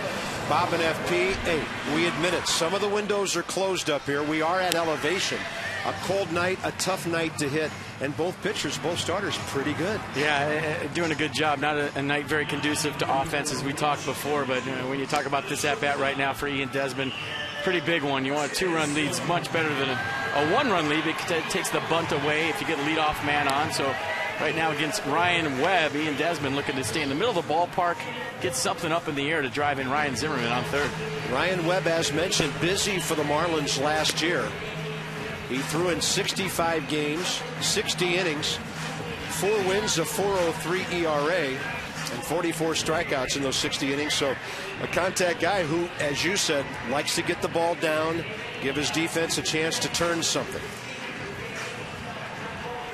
They're a lot like the Nats in terms of their bullpen numbers. 7 pitchers, 6 of them right-handers. Yeah, sinker slider guy. Fastball run 94 miles an hour on average. Throws the slider almost 30% of the time at 83 miles an hour. So Ian Desmond looking to elevate something, stay in the middle of the field. 3 for 10 career against Webb. Goes up swinging. Polanco, Solano, and that is it for the 6th inning. 5-4-3 into the 7th, maybe the Nats bullpen. Pretty good move by the rookie manager.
Age, it was all about the starters.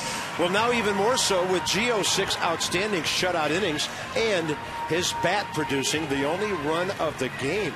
Well, it's definitely been the Gio show. Started out kind of shaky. First inning, brain freeze working out there. Don't know what was going on. But he wasn't feeling too well. We followed him in the dugout, figured it out, toughed it out. Did a great job on the mound. How about this? Gio Gonzalez providing all the offense for the Nats so far tonight. His first Tater of the year. And Tater Trot Tracker, that's a true website, or a true Twitter account. Had Gio Gonzalez's trot at 24.07 seconds. Oh boy, they track everything. Ryan Matthews was basically unhittable this spring. Really established himself as one of the outstanding setup men in this league last year. Yeah, 2-seam fastball, 4-seam fastball, slider, forkball. Forks his wipeout pitch with 2 strikes. It was very, very effective in Florida during the spring. You know, not like this guy's some young overnight sensation. Ryan turned 28 November 10th. And he has found something here at this stage of his career with a good ball club in D.C. Little fair ball off the bat of Polanco, inside out swing. He will not chance a trip to second base. That's the 3rd inning in a row. The Marlins have put their leadoff man aboard. Boy, I'm thinking leadoff double all the way. Ball just gets inside the right field line, but you can't play a ball any better than Jason Worth just played this. Watch this. Full speed, knows where it's going to carry him. You talk about knowing your own ballpark. Bare hand, Polanco has to put on the brakes. In a one-run baseball game in the 7th inning, this play is huge right here by Jason Worth. Little bouncer right side from Ruggiano. Short for one. They got them both on a 4-6-3. Danny Espinosa, Ian Desmond flashing some quick hands on that. Yeah, that ball didn't look like a double play off the bat, but if you're Ryan Matthews, the first guy you're going to high-five after this inning is Jason Worth. I mean, Justin Ruggiano, that tapper right there to Danny Espinosa gets Polanco to third base, but because of the play by Jason Worth, holding Polanco to a single, the Nats turn a very nifty 4-6-3 double play. Great shot right there of LaRoche in the stretch. And just like that, nobody on 2 outs. Nats flashing some leather again here tonight against the Fish. 2 outs, bases empty. Miguel Olivo has lined hard to center, walked and been retired on a double play. I mean, in a one-run baseball game, Jason Worth has no hits tonight. You could make the argument by the way he played a leadoff double and kept it to a double off the bat of Justin Ruggiano in the 5th inning. And that play right there to keep Polanco at first base instead of a leadoff double, that he's winning this game on defense tonight for the Nats.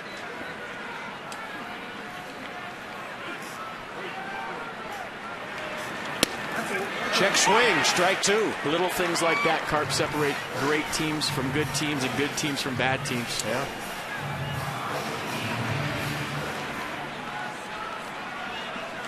One ball, 2 strikes. Trent Jewett, Davey Johnson. And Matthews bouncing one on 1 and 2.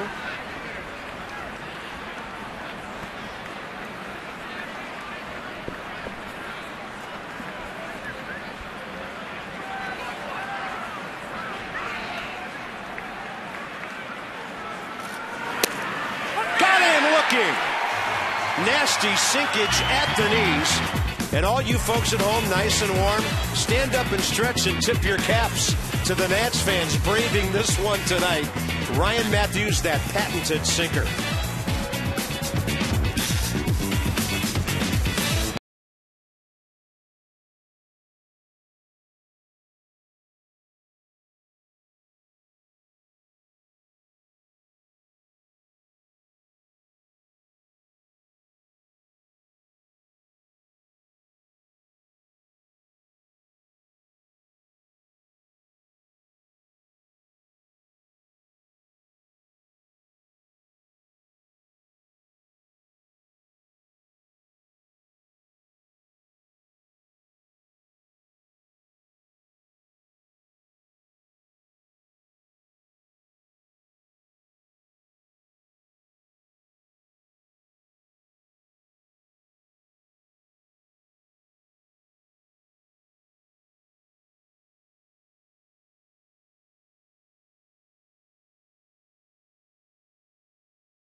Little take on me action.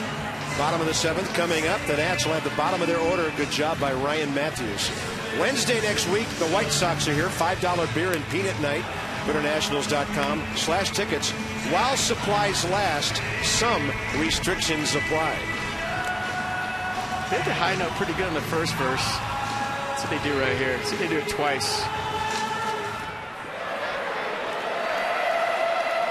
You're not going to hear that note from this booth, ladies and gentlemen. Now cheer for yourself for not hitting the high note. Perfect. Bottom of the 7th inning. Tonight's copyrighted broadcast, presented by authority of the Washington Nationals Baseball Club, and may not be reproduced or retransmitted in any form, and the accounts and descriptions of this game may not be disseminated without the express written consent of the Washington Nationals. Nice job by Ryan Matthews right there. Got out of the jam, got the ground ball when he needed it, and then got the strikeout when he needed it. Yeah, bullpen untouchable so far in 2 games. Ryan Matthews, 8 pitches, 6 strikes. Double play was Sweet. Ryan Webb still in there for the Marlins. Danny Espinosa, 0 for 2. Hit the ball a ton last time, flied out deep to center. And for the second time in 3 at-bats, Danny swings at the first pitch. Drew Storen for the 8th.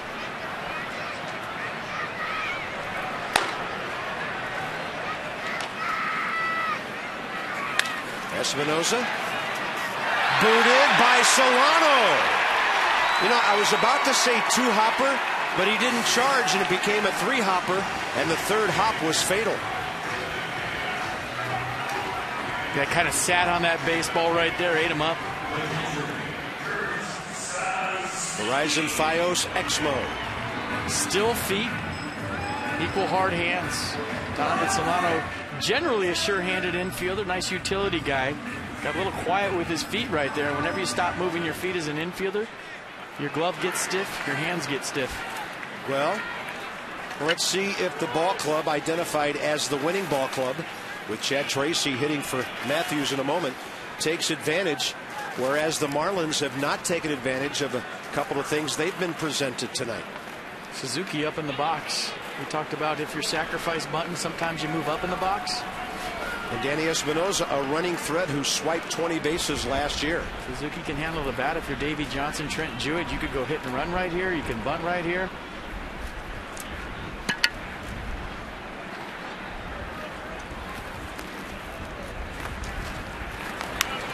Espinosa was running, had a good jump. Somebody missed a sign. Danny Espinosa thought hit and run. Kurt Suzuki thought sacrifice bunt. And everybody looking at Trent Jewett right now. That'll happen early in the season sometimes.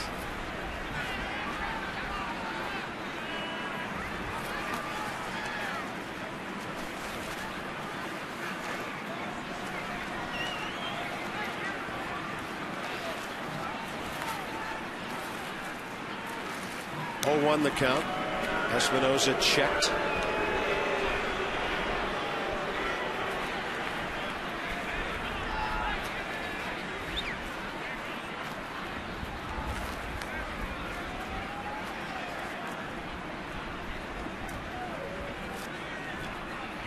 Suzuki lays one down. Perfect. Olivo to Solano. Danny Espinosa, second base. 1 out on Kurt Suzuki's 14th career sacrifice. Yeah, we always talk about Kurt Suzuki's and Tom Omaski video. I mean, look at it right here. Perfect technique up in the box. Deadens the ball nicely. You don't have to be too fine with the sacrifice bunt when you have wheels like Danny Espinosa on first base. Just get the ball down, get the job done. Well played by Kurt Suzuki. Bringing in Chad Tracy, who had a wonderful season last year, even though he missed significant time with injury. He was 12 for 46 as a pinch hitter last year with a homer, 11 RBIs, with 5 walks at 261. It's about as good as anybody in baseball. And he was out from May 26th until July 31st. Think of the damage he might have done. Nats liked him so much they gave him a contract extension during that season through this year.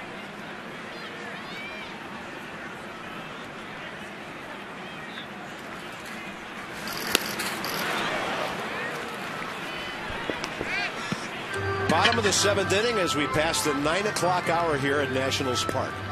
Gio has pitched 6 shutout innings. P.S. He hit a home run, and the Nats lead 1-0. Yeah, do something, would you?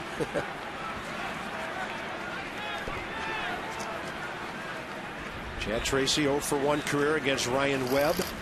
That ball gets away. And now a fly ball could give the Nats a 2-0 lead. Big-time 90-foot mistake right there by the Marlins. Ball in the dirt, good read by Danny Espinoza. Now Mike Redmond's going to have to bring his infield in with Espinoza on third. And 1 out.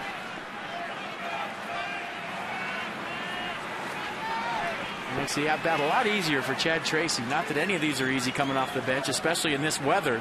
Instead of try to stay warm in that cage, stay loose. Davey Johnson addressed Chad Tracy during his media session this afternoon, addressing not only the value that Chad has to the ball club, FP, because of his hitting, but the way he teaches Tyler Moore and Steve Lombardozzi and Roger Bernardina things about what you just talked about. Yeah. Getting loose, staying warm, being ready. Yeah, being ready, the key coming out of spring training. It's tough for those bench guys. 2-2 pitch, and he takes it, ball 3. And Olivo takes a while to find that one, laying at his feet. Chad Tracy here about 2 o'clock today. Tracking pitches down the bullpen, I think, as a pinch hitter, as a bench guy, you stand in those bullpens, you watch the speed, the velocity, so that your eyes stay trained. The worst thing is for a bench guy coming out of spring training locked in, you don't play for a couple, 4, 5, 6, 7 days. Makes it tough. 3-2 pitch, and he takes the walk. One of the things that makes Chad Tracy so interesting as a pinch hitter, the number of walks he can draw. So now it's first and third, 1 out, and just like last inning, when Desmond stepped in, now it's Span, and the Marlins will step back into a double play configuration. Roger Bernardino will run for Chad Tracy. Shark for a goon, that's a good trade.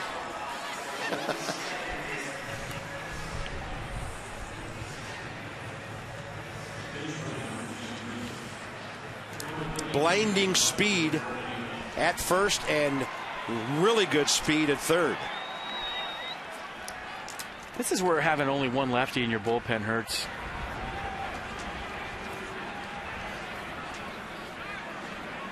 Bernard Span, 2 walks and a double tonight. Even though Span got a hit off Mike Dunn in the opener. He's never faced Ryan Webb. Check swing for a strike.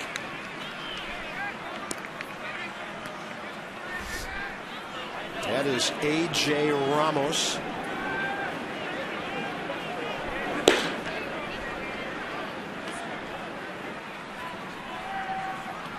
Webb got the double play ball last inning on Desmond. Span looking for his first Nats RBI. Big swing, strike 2. We'll see if Denard now shortens up a bit and tries to be compact and quick in a 2-strike count. Echeverria, Solano, talk about shortening up. They are playing very shallow, shallower than double play depth normally because of the speed of Denard Span. See how close they are to the cutout in the grass. They're trying to get to a baseball quick so they can turn it on a speedy runner at the plate. They're cheating in. Bernardina jumped into his lead. Span stays alive, slapping it past third.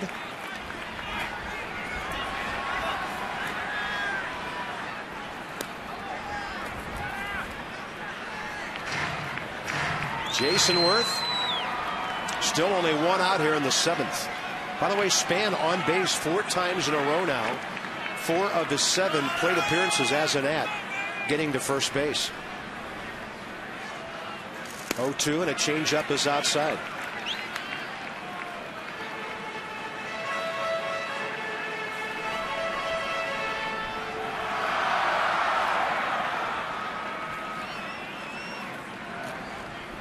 Bernardina, front foot to the cut of the grass. Espinoza down the line at third, way out ahead, and Span lines it foul. A good arm in center with Ruggiano, good arm in right with Stanton. Any fly ball to Juan Pierre is a sac fly. And Ruggiano can throw in center field. He's playing shallow. Stanton, good arm in right field. Juan Pierre definitely can run on a short fly ball to left field. He doesn't throw as well as he used to. 1 ball and 2 strikes. Span, a little chopper. There's no way they could turn 2 unless that happens, and Span still beats it out. Solano colliding with Bernardina, and the Nats will pick up a run, 2-0, and Mike Redmond either coming out to check a possible injury or talk to the umpire about contact on the baseline. Well, if you're in the baseline, you're fair game. That's all you have to do is think back to the Albert Bell Fernando Vina play when Vina was, I believe, with the Brewers, when he knocked him into Tomorrow on a ground ball very similar to that. RBI for Span. Nats lead 2-0. And while their trainer looks at Donovan Solano, who gets the 4 unassisted play, Redmond talks to the umpire just a bit, but not much. As a base runner right here, it's your responsibility not to get tagged out to create the double play. I think Roger Bernardina got away with a little mistake right there, but once he made the mistake, I guess take him with you, right? You're right here. You can't get tagged out. He was caught in no man's land and basically grabbed him and threw him down to the ground. I guess you could call that a shark attack. I'm glad this isn't the NFL. That might have been holding right there on second down. That's definitely a shark attack. Nats pick up an unearned run, lead it 2-0, and here's Worth. And remember, Span was on the run last time. Olivo gunned him out. You know, and Solano, even though he made the tag and went down, he made a really good play to get the ball to first. Only the speed of Denard Span kept that from being a 4-3 double play. Yeah, Nats got away with one right there. Got that double play written all over it. Fastball for a strike. Worth tonight. Fly ball to right, ground ball to short, strikeout. He's 0 for 7 to start the year, but as FP has chronicled very well, his work in right field on Karams, saving at least a run tonight. Breaking ball comes back and catches the inner half. Kinetic North America will track it. That slider 80 miles an hour starts on the inner half. Comes back for a strike.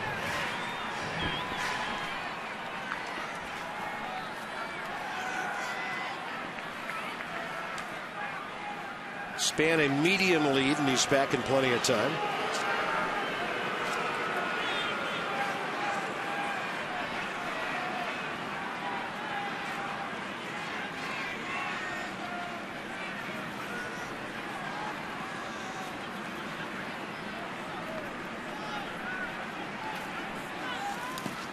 Ball gets away. Span, great secondary lead. Scoring position with 2 outs. Good read by Denard Span right there. As soon as that ball went in the dirt, he took off. Didn't wait around to see where it kicks. Watch the read. In the dirt, go.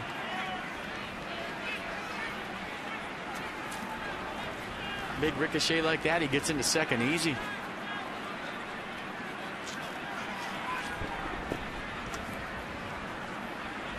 A huge 90 feet.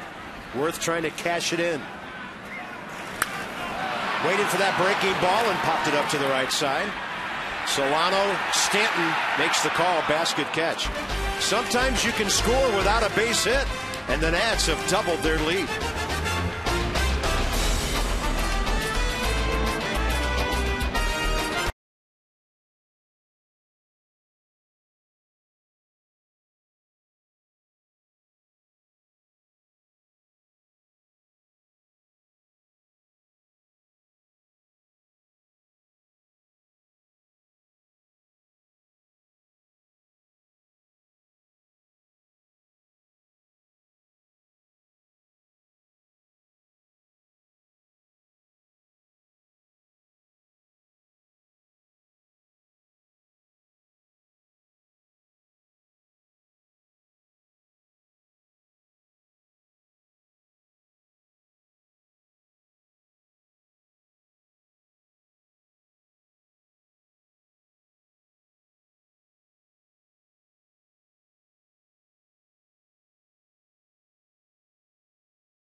the millions of fans and subscribe.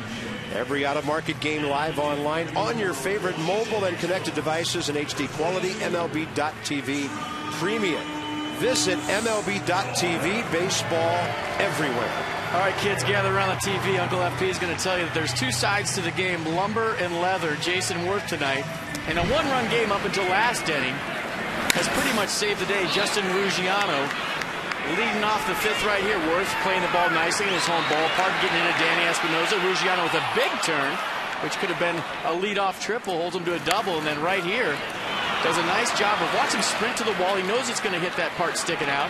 And he holds Placido Polanco to a leadoff single instead of a leadoff double. Eventually turned a double play right after that. So in close ball games, little things like that win you baseball games. Lumber and leather. Jason Worth brought the leather tonight with two big plays. And by the way, before the game, he told me that you and I can never say that that's his biggest hit as a national anymore, because if he gets a bigger hit, we won't be doing the game. It'll be on the networks in the postseason. I guess apparently you and I said that's his biggest hit as a national about 100 times last year. Oh, boy. Drew Storen. 37 games last year, 30 innings, 24 strikeouts, 3 wins, 3-to-1 strikeout to walk ratio. Faces a lefty here. Greg Dobbs came in to play first base. Dobbs' career against Storen, 3 for 5.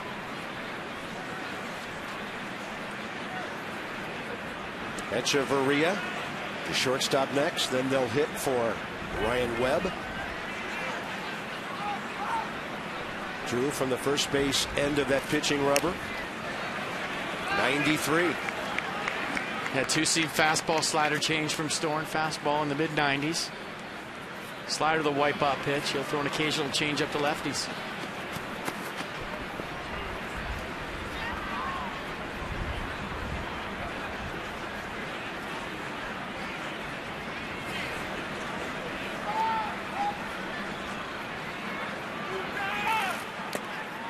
And the slider in the dirt, 81. 2 balls, 1 strike.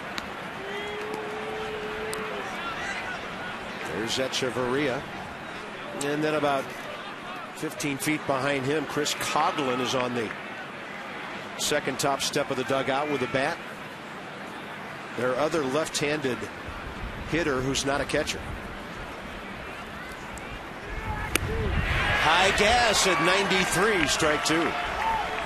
Yeah, I think of Drew Storen, everybody talks about the killer slider, but everything to me is predicated off his fastball location. If he can get strike 1 with that heater, get into a 2-strike count and get to that slider, that's when he's almost unhittable.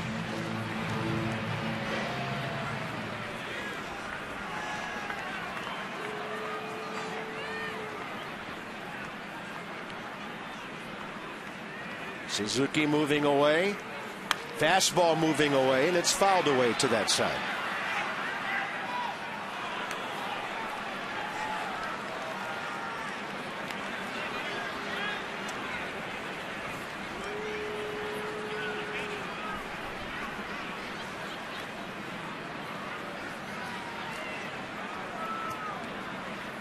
Greg Dobbs had a pinch hitting appearance on Monday, flew out against Tyler Clippard. 2-2 pitch.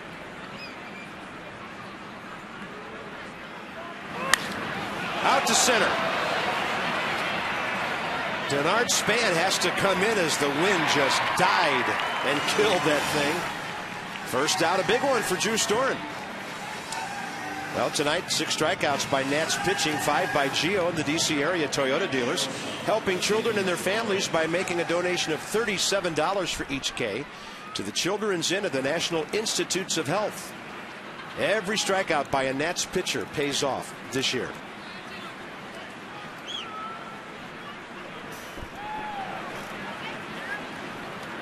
Adeiny Echeverria goes up swinging. Hanging up. Worth, no room. It's into the seats.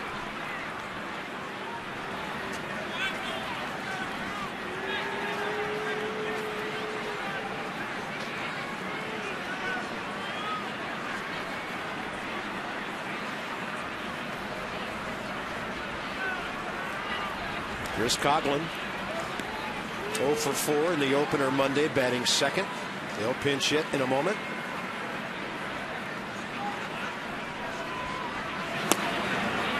Drew tried to come front door with a breaking ball and just missed.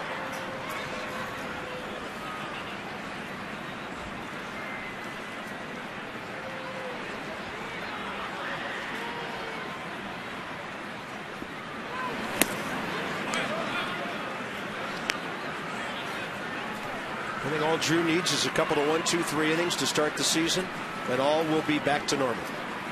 Park playing big tonight. Just go right after hitters. Attack the zone. I mean, not that you don't do that any night, but especially tonight. Fly ball to right center. Well hit. Span running, and he'll reach it for the second out. Let one of the best defenses in baseball with great legs under it help you out, huh? Yeah, he was playing shallow, too. A long way to go for this. You see the communication to Jason Worth. I got it. And you just get the feeling that the ball's in the ballpark, Denard Span is going to catch it. That's simple. That ball was hit a lot harder than that. Wind knocked it down. All right, here's Chris Coghlan.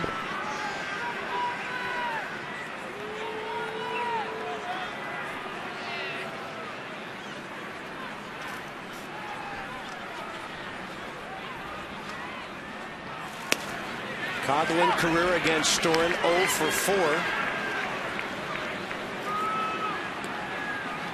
Ryan Matthews outstanding last inning after giving up the leadoff hit.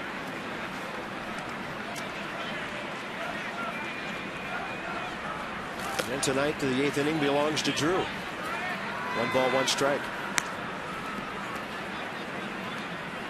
It'll be fascinating, and Davey talked about this today, the versatility of his bullpen.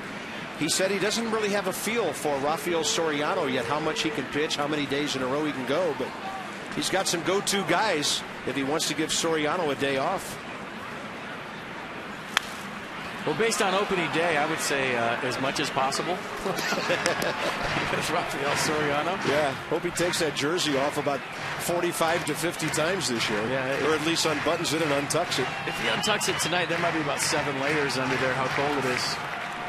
Here he is. 9th inning, guys. Know when to start getting ready, get warm, get loose. 1 ball, 2 strikes. Drew Storen, 82 on the hook. Not exactly in the dirt, but we'll call it his first killer slider of the year. Thank you.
Masson, brought to you by PNC Bank for the achiever in you, and by Ocean City.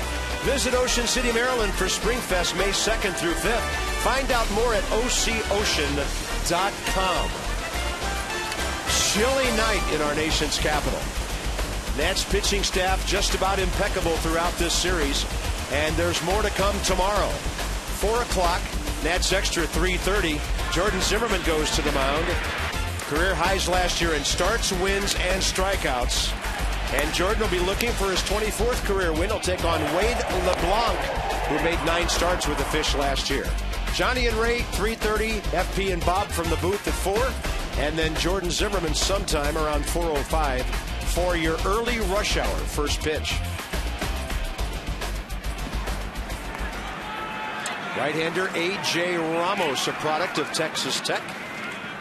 26 years of age, out of Lubbock, Texas, that is, and he faces Bryce Harper, who's 1 for 3.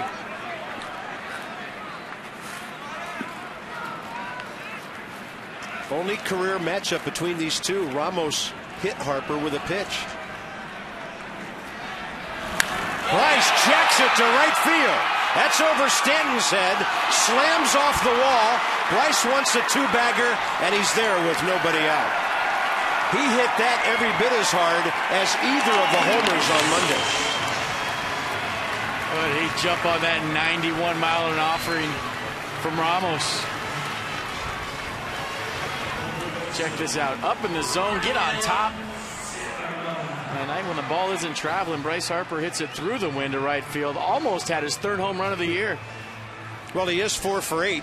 Just off the curly W and right. Stanton having trouble with that one, too. Bryce Harper leadoff double. That's in business here in the 8th. Yeah, Stanton might have hurried, thinking he had a chance to hold Bryce to a single.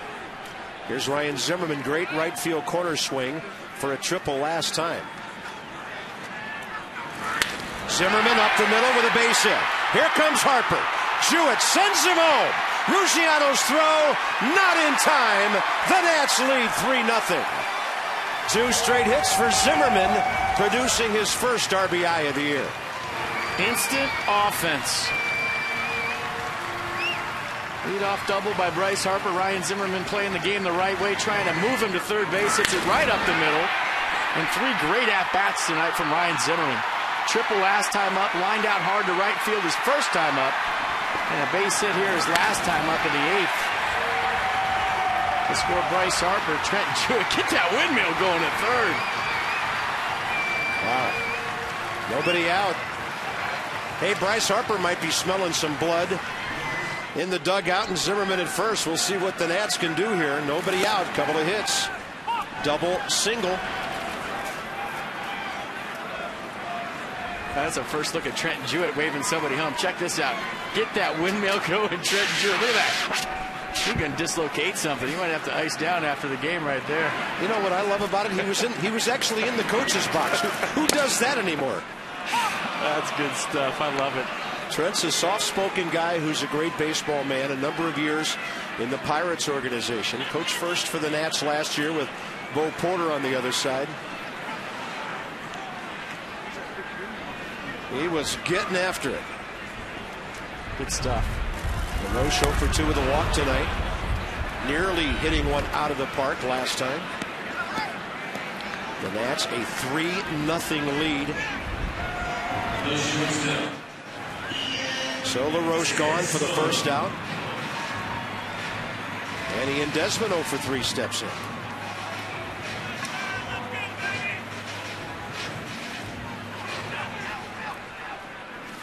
Ian Desmond against A.J. Ramos, 1 for 1 career. With a base hit, a single. And we didn't even get to Ramos's repertoire. He's a 5-pitch guy. Fastball, slider, cutter, curveball, change. Rosenbag.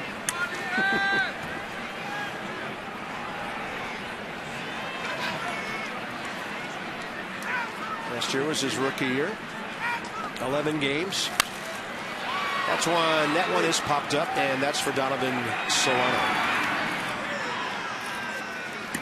Down to the number 7 spot now for Danny Espinosa. Well, our buddies, the Potomac Nationals, are opening at home on Friday at Fitzner Stadium down in Woodbridge. All 3 opening weekend games. Fans receive a magnet schedule for the year. And the best fireworks in minor league baseball Saturday and Sunday. Kids eat free. Head to PotomacNationals.com for more.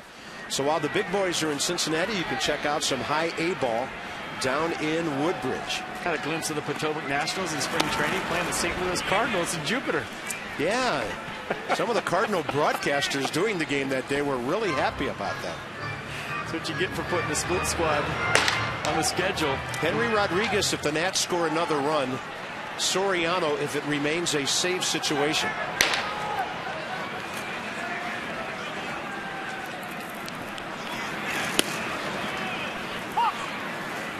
Danny Espinosa, a run scored tonight after his ground ball was booted by Donovan Solano back in the 7th. Danny 0 for 6 to start the year. 3 runs on 6 hits tonight, 2 runs on 5 hits Monday. But it's really hard to lose when you're not giving up anything. That's what the Nats pitching staff has done so far.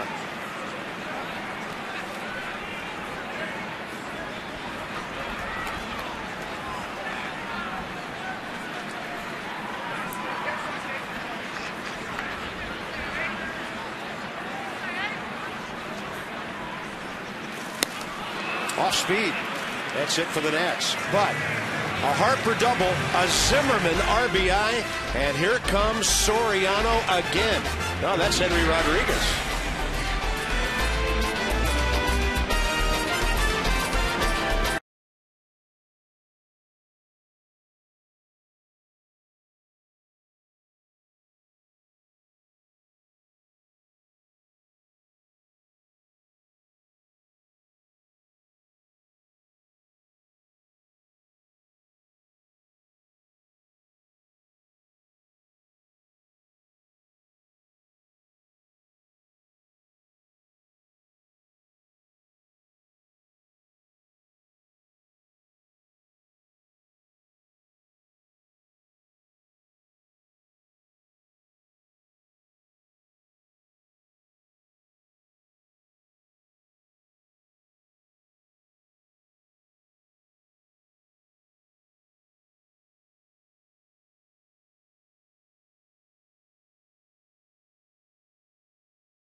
The Marlins 3-0, out hitting them 6-3. Top of the order for Miami. This call to the bullpen, Soriano's second appearance in 2 games, brought to you by the UPS Store. Packaged by the UPS Store, where we love logistics. Well, FP, 11 pitches, 8 strikes on Monday afternoon. Yeah, pinpoint command with the fastball, the slider late and tight, 2-pitch guy. And you just talk about dark spots and not phased by the stage. I think that's the thing. Talk about a guy with 42 saves for the Yankees. Opening day, not a big deal. Came in 1, 2, 3, uneventful. Just how Davey Johnson and Steve McCatty want to see it. And Rafael Soriano was brilliant on opening day.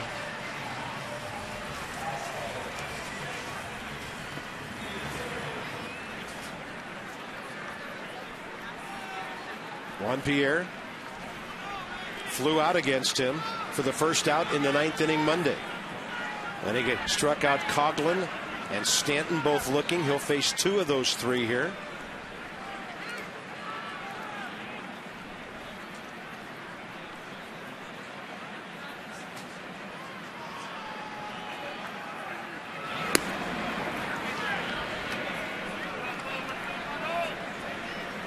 So in his career, Juan Pierre 2 for 8 against Rafael Soriano.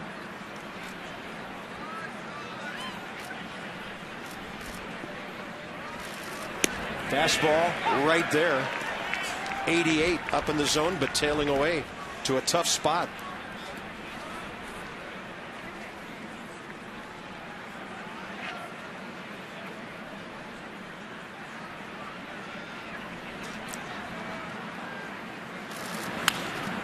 Right on the hands, and that foul ball out of play. Well, cut on that fastball from Soriano. I mean, we're learning him just like you're learning him. Got the four-seam fastball, the slider. Watch just the little cut here at the end on the 91. Just enough to get in on Juan Pierre. Somebody else has done okay with that pitch. Yeah. Right near the trademark. 1 ball, 2 strikes. He got him on a hard-breaking ball down and in. Pierre could not stop. 1 out. Well, I've been there where Juan Pierre was. You get that fastball on the inner half. You're a little bit late on it, so you cheat to get to it thinking he's going to repeat that because he just threw it, so you see the grip and the release point. As a hitter, when you get anything on the inner half that you're late to, it gets you on the hands, you cheat to get to it, and that's what Juan Pierre did, and he got the slider. Couldn't hold up.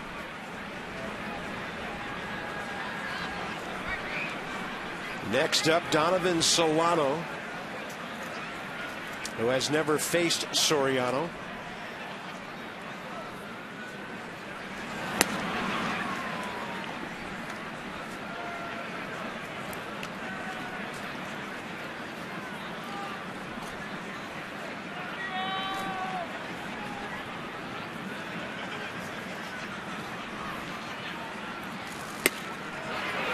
Counts back even, 1-1. I mean, to be a good closer at the highest level, you have to miss bats. You have to be able to strike guys out. Get ahead with the fastball, get to a 2-strike count and that devastating slider. That's what Soriano brings to the table. He misses bats.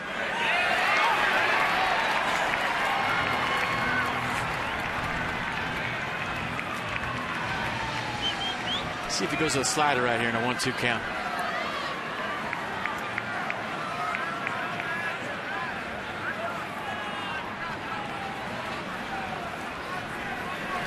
Why not? But it's hanging a bit, and it's a base hit. Just left that pitch up higher than he did the one to Juan Pierre. And the Marlins have their 4th hit of the night. Good thing it's 3-0 and not 2-0 with Giancarlo Stanton coming in.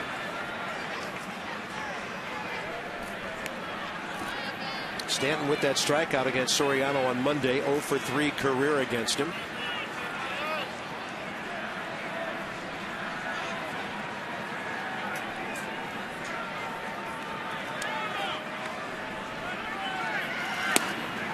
He is a strike thrower.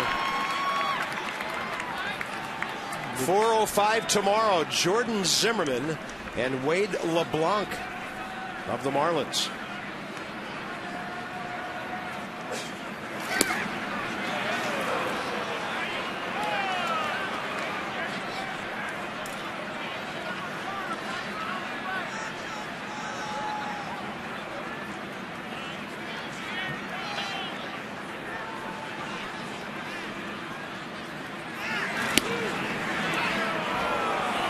And the slider ended up outside. Yeah, this one started off the plate. I don't think it was ever a strike and broke off there at the end. Pretty easy take for Stanton. Finds himself in a 2-1 count. Giancarlo 0 for 3 tonight. Couple of strikeouts. And getting a good look at those.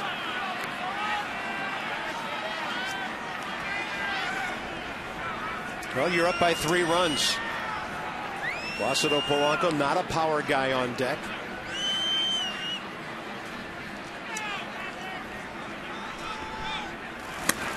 And he throws 89 past Giancarlo. Yeah, you like the slider in the 2-1 count, far behind 3-1, and then when challenged fastball to a good fastball hitter, and Stanton just a hair late. See what he does here in a 3-2 count. Very close, and he walked it. Game on for the Marlins. Tying run to the plate. 3-2 fastball. Let's see what Pitch Track had to say. Well, according to Pitch Track, Eric Cooper made a perfect call. It was just off the plate. So here's Polanco. Opposite field base hit. That little shot off the trademark against Ryan Matthews 2 innings ago. He's a good contact guy.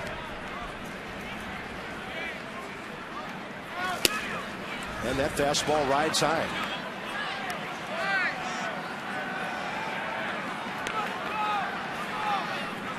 Second base Solano, first base Stanton. The only guy that really matters is holding a bat. And that's 2-0.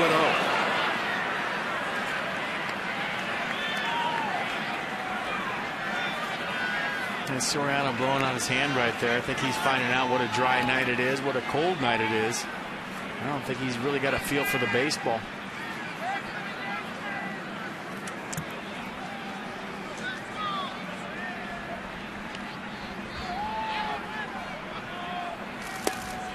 Well, not real close with those last three. Don't want to put the tying run on base here. There's a power guy in the on-deck circle in Justin Ruggiano. And Soriano gets the 3-0 pitch in there.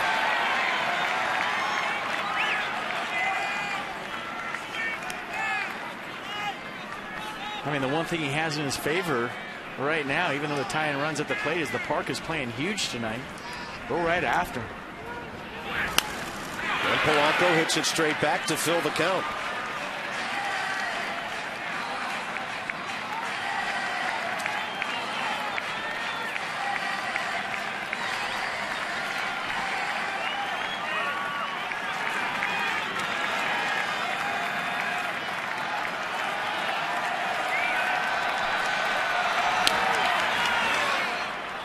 One of the most difficult hitters in baseball to strike out over the past decade.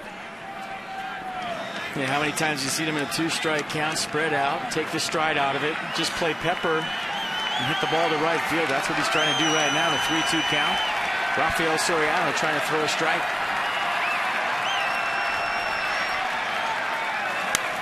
In the air to right for Jason Worth, and this is a big, big out. 2 down.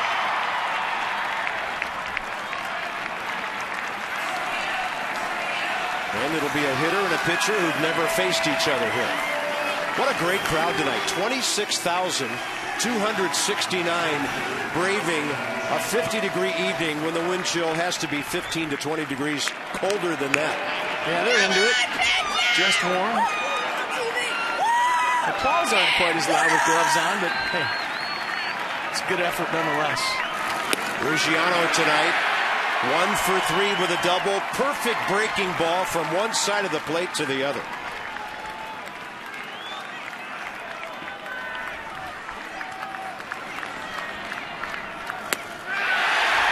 He's throwing strikes again.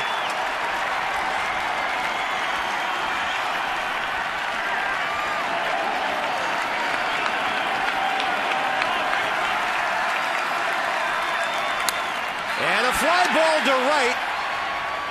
It's Espinosa, LaRoche, Danny gets there and drops it. In foul ground, he got to the ball and it was in his glove for a moment. And FP, you talked about the breeze pushing it away.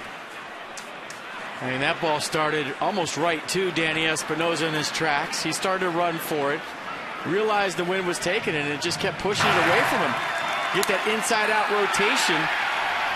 Off the bat of Ruggiano, accented by the wind. You see Espinosa fight it right there, just couldn't stick. And that cold glove, we talked about it early in the game.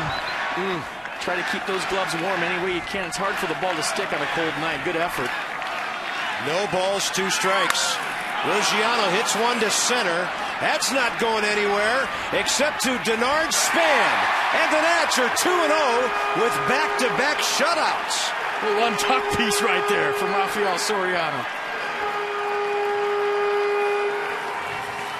FYI, that ball was hit by Ruggiano. Not going anywhere on this night, and Gio is 1-0. Just like Strasburg, Soriano is 2 for 2, and the Nats staff has not given up a run in 18 innings.